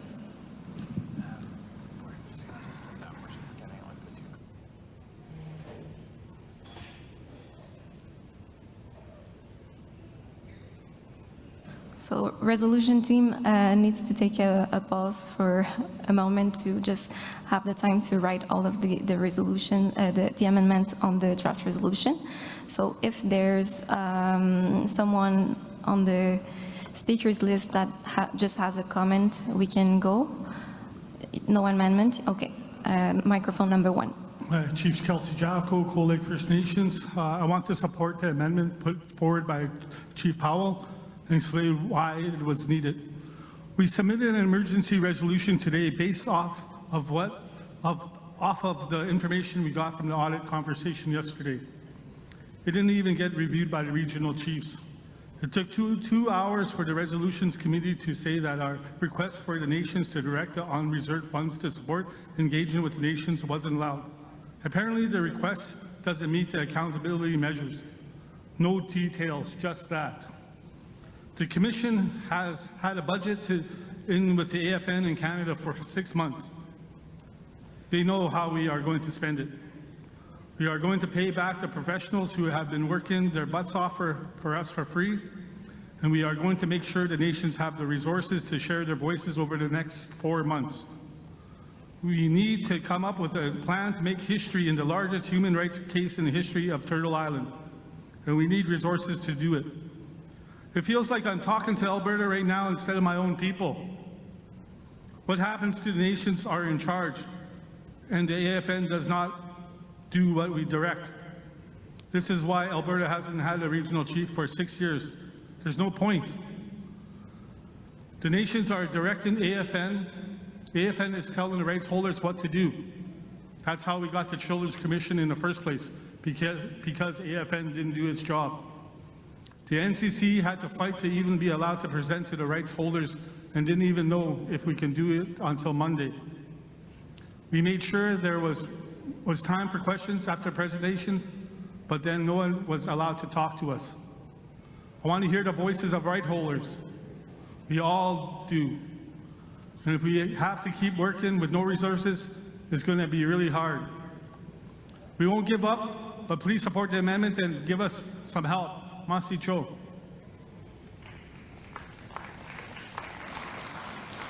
Thank you, Chief. 1 second.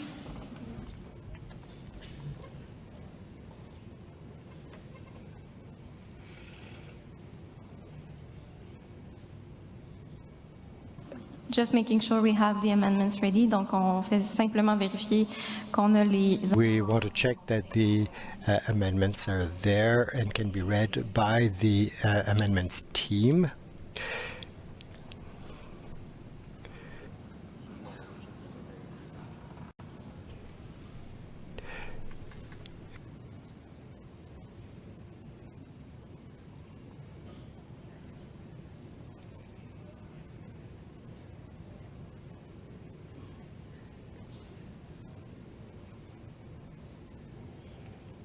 Let's see.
Microphone number 2.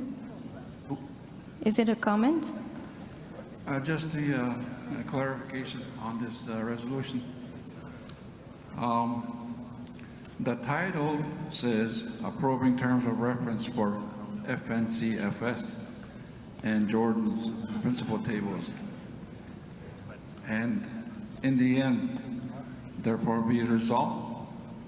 It doesn't mention approving terms of reference, and it doesn't mention Jordan's principal tables. It only mentions consultation and solicitation. So what are we approving here? Like, what are we accepting? Thank you for your question, Chief. Can somebody clarify that? Yes, maybe we'll ask the mover. 1 second.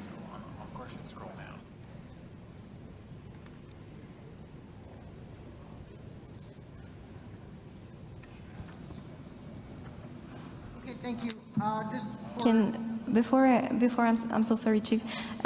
I would just ask to put the resolution on the screen and scroll down to the TBIR, because some things were added.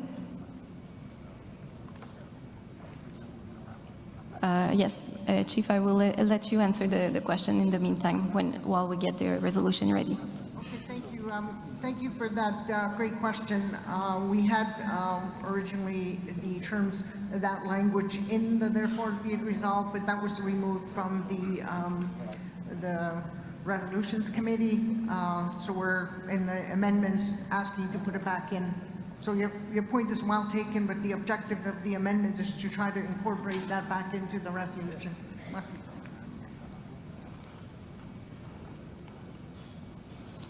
Thank you.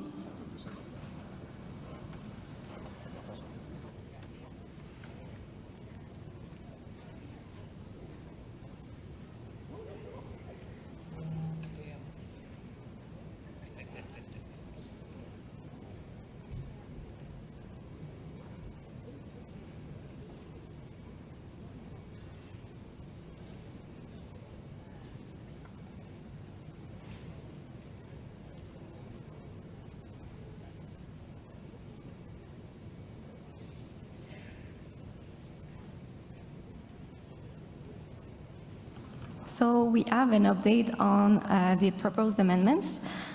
The resolution committee would like to ask the mover and seconder if they would agree to discuss with them on the proposed amendments. They would need some insight from the mover and seconder about the amendments. Mover and seconder, do you accept to take a moment with the resolution committee to look at the amendments with them?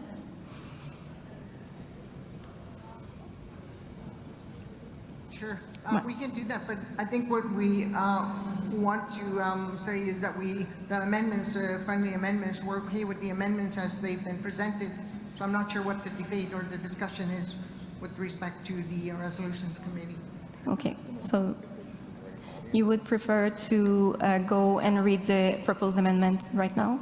So I would pose the question to the resolutions committee, is there a specific clause, a specific word? If there's a specific concern, then it would be good for us to understand what that is as a mover and a seconder on the resolution as presenters. At this time, I'm okay with the resolutions amendments as they've been presented. Okay, perfect. I will check with them, and if there is no specific concern, we will read the amendments.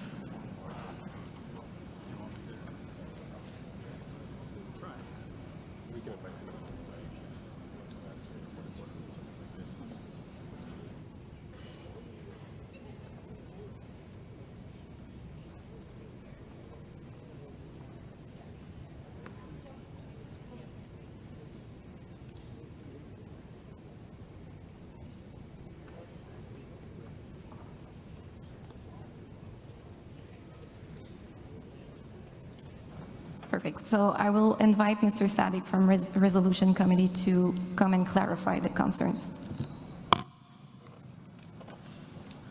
Good afternoon. My name is Tony Osadik. I'm the lead for resolutions, as was noted.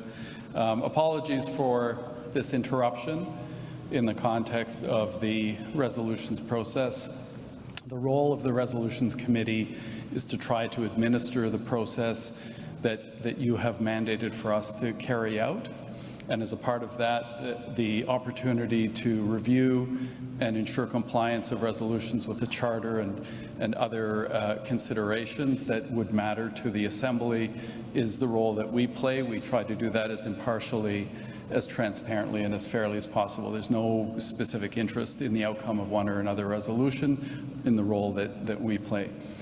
So the concern that is coming from the Resolutions Committee is just the opportunity to clarify what some of this, the intent of some of this language is, given that behind the scenes in the lead up to this point, we have been working with movers and seconders of this and other related resolutions to ensure that the language that's in the resolution meets all of the conditions set out in the conference booklet to be a viable, implementable resolution. And so just two factors that I'd like to flag, and because this has just come up, I don't have an absolute sense of the content of the amendments, but I would say in the first instance, we would not want to rely upon a QR code as the basis for ensuring that chiefs and others are aware of what the terms of reference contain, particularly because in the context of posterity, in 1, 2, 5 years, when someone comes to look back at this resolution,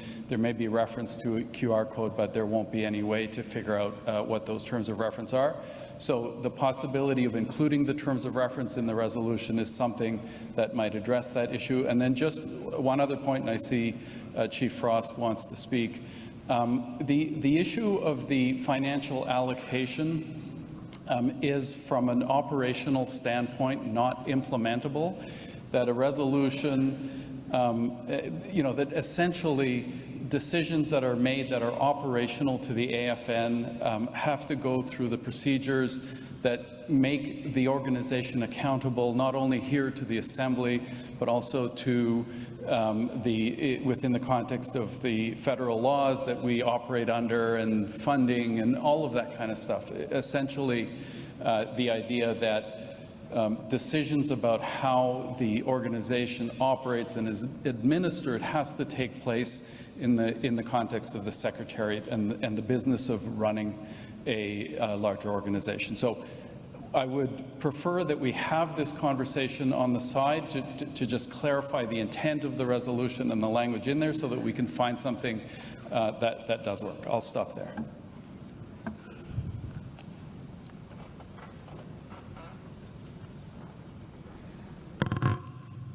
Thank you for your clarification. Microphone number 2. Thank you, Antonio. With all due respect to the Chiefs and Assembly, the terms of reference was submitted to the Assembly prior to the announcement of the July date.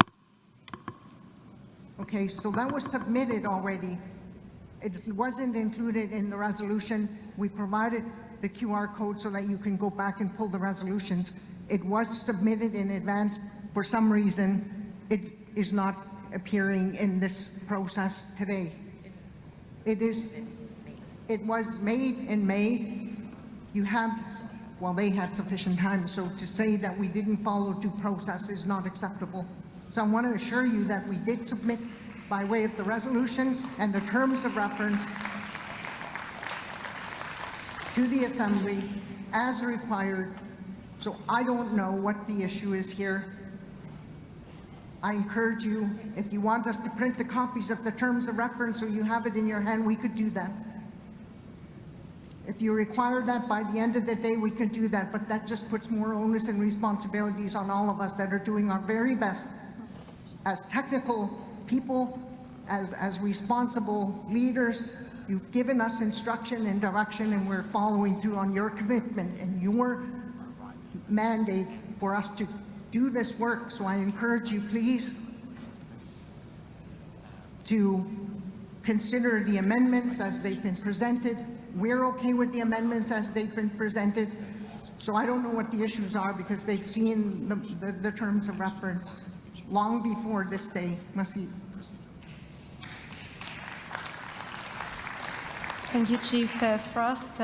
I will take a hand that's online before continuing the discussion about that. So Chief Cheryl Casimir.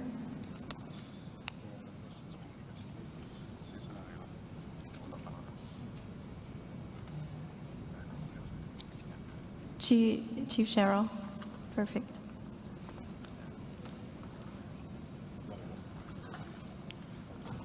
You didn't want to speak? Oh. Okay, we have to unmute Chief Casimir, please.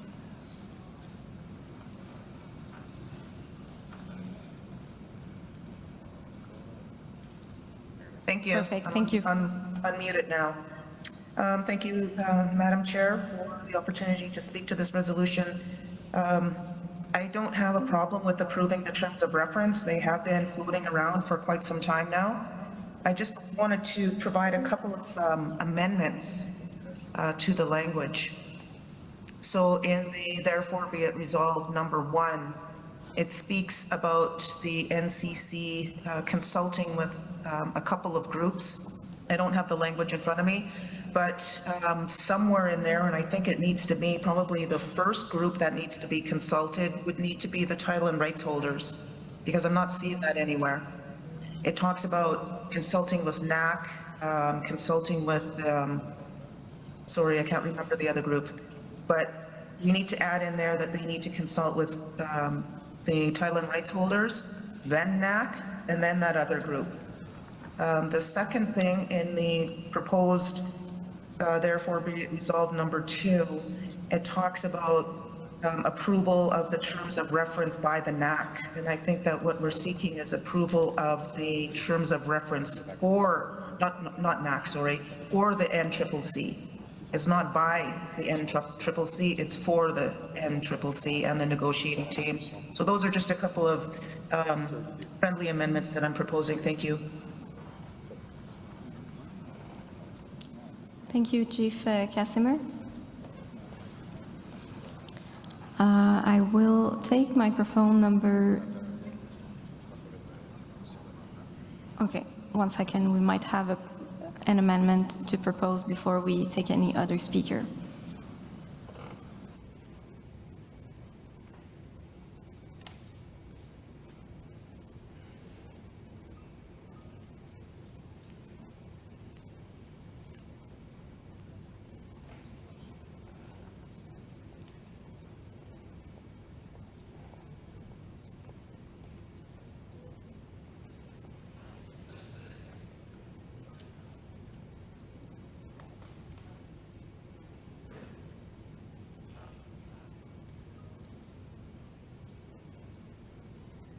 So we had a few speakers on microphone number 2. Do you mind if I go to microphone number 1 first?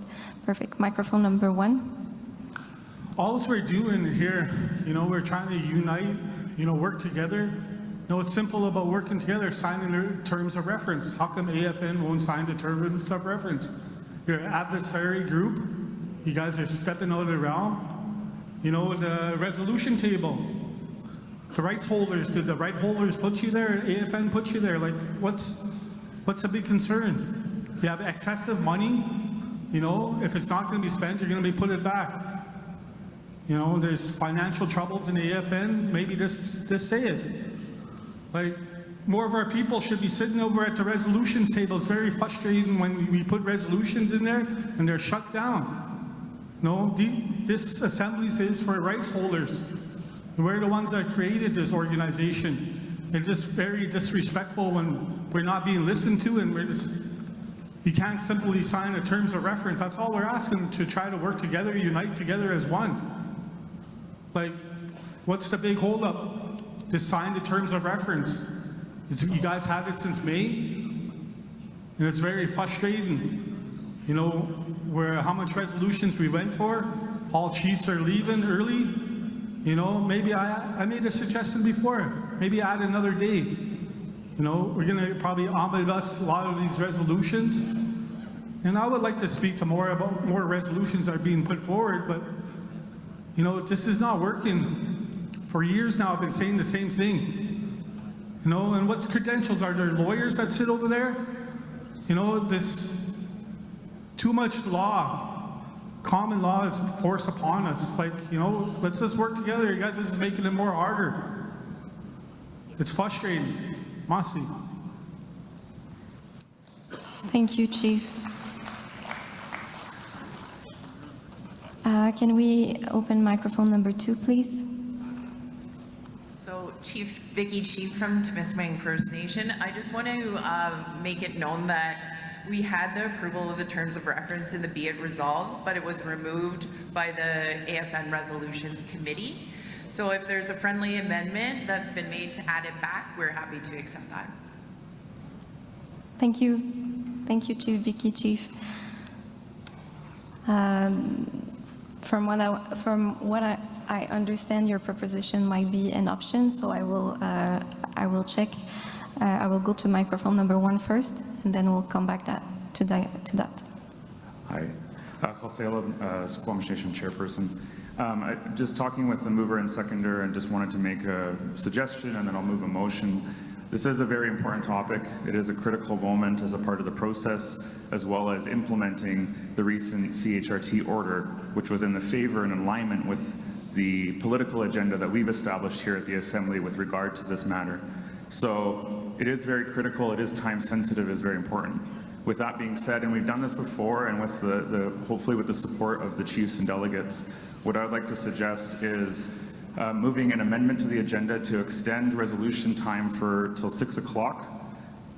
And during that, we take 10 minutes, we'll come meet with the resolutions committee, try to address the concerns that have been raised, and figure out what amendments the resolutions team could suggest with what our amendments are to find comfortable language, hopefully very quickly, just on the side here, and come back. So if the chiefs can wait for 10 minutes, we'll try to do that as quickly as possible, come back and then finish the resolution, because I think this resolution needs to be finalized today and not delayed any further.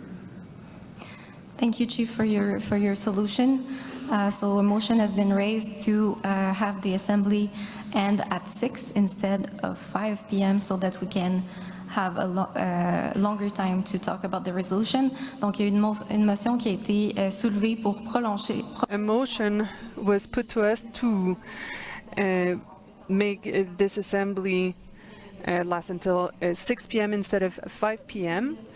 So that we have time to vote on resolutions. Proceed to a vote. And maybe if I can clarify with the co-chairs, as you recall, myself as the mover and Judy is the seconder for the agenda. So to not waste our time having to go through a vote, both myself and Judy are in favor of an amendment to the agenda as per the process. Okay.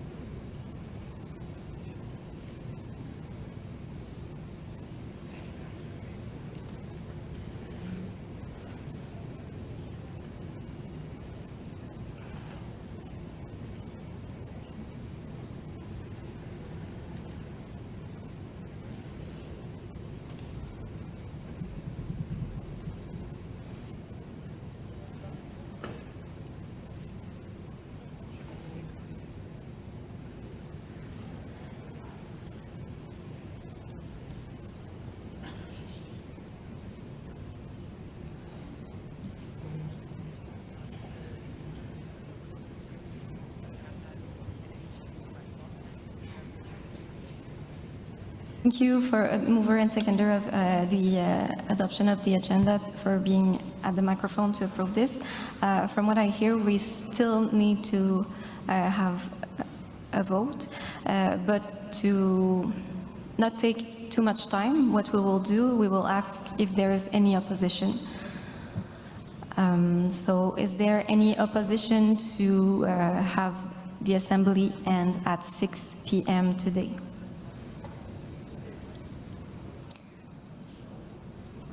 I see none, so we will end the Assembly at 6 p.m. today. Thank you. And since we're ending the Assembly a little bit later, What we will do, we will take a 10-minute recess, so a break of 10 minutes, so that the resolution committee can talk with the draft resolution mover and seconder. Yes, 1 second. And we will come back in 10 minutes to be ready to discuss this important matter. But quickly, before we go to the 10-minute, microphone number 2. Good afternoon, Chiefs. I would like to ask that we move up resolution DR 12. It's dealing with health organ donation and transplant, self-determination. And the reason why is that my friend here, former regional chief, has to be back in the hospital for his dialysis, and we need to deal with it right now. I don't think it will take very long. I think we'd have consensus on what he's proposing. So I'm going to ask my colleague here to speak on the resolution. It won't take long. At the moment, you would like to vote this during the recess? Is that what you're asking? Yeah. I'm sorry, when the session, the assembly is in recess, we can't open it for that. But when we come back, we will be able to discuss this with you. We'll consult the resolution team to see if we can make you speak on this draft resolution. Okay? Thank you so much. Donc, on va prendre un 10 minutes de pause. We will take a 10-minute break and come back to speak about DR 52. So in the meantime, the mover and seconder and the team will speak with the resolutions team. We're coming back in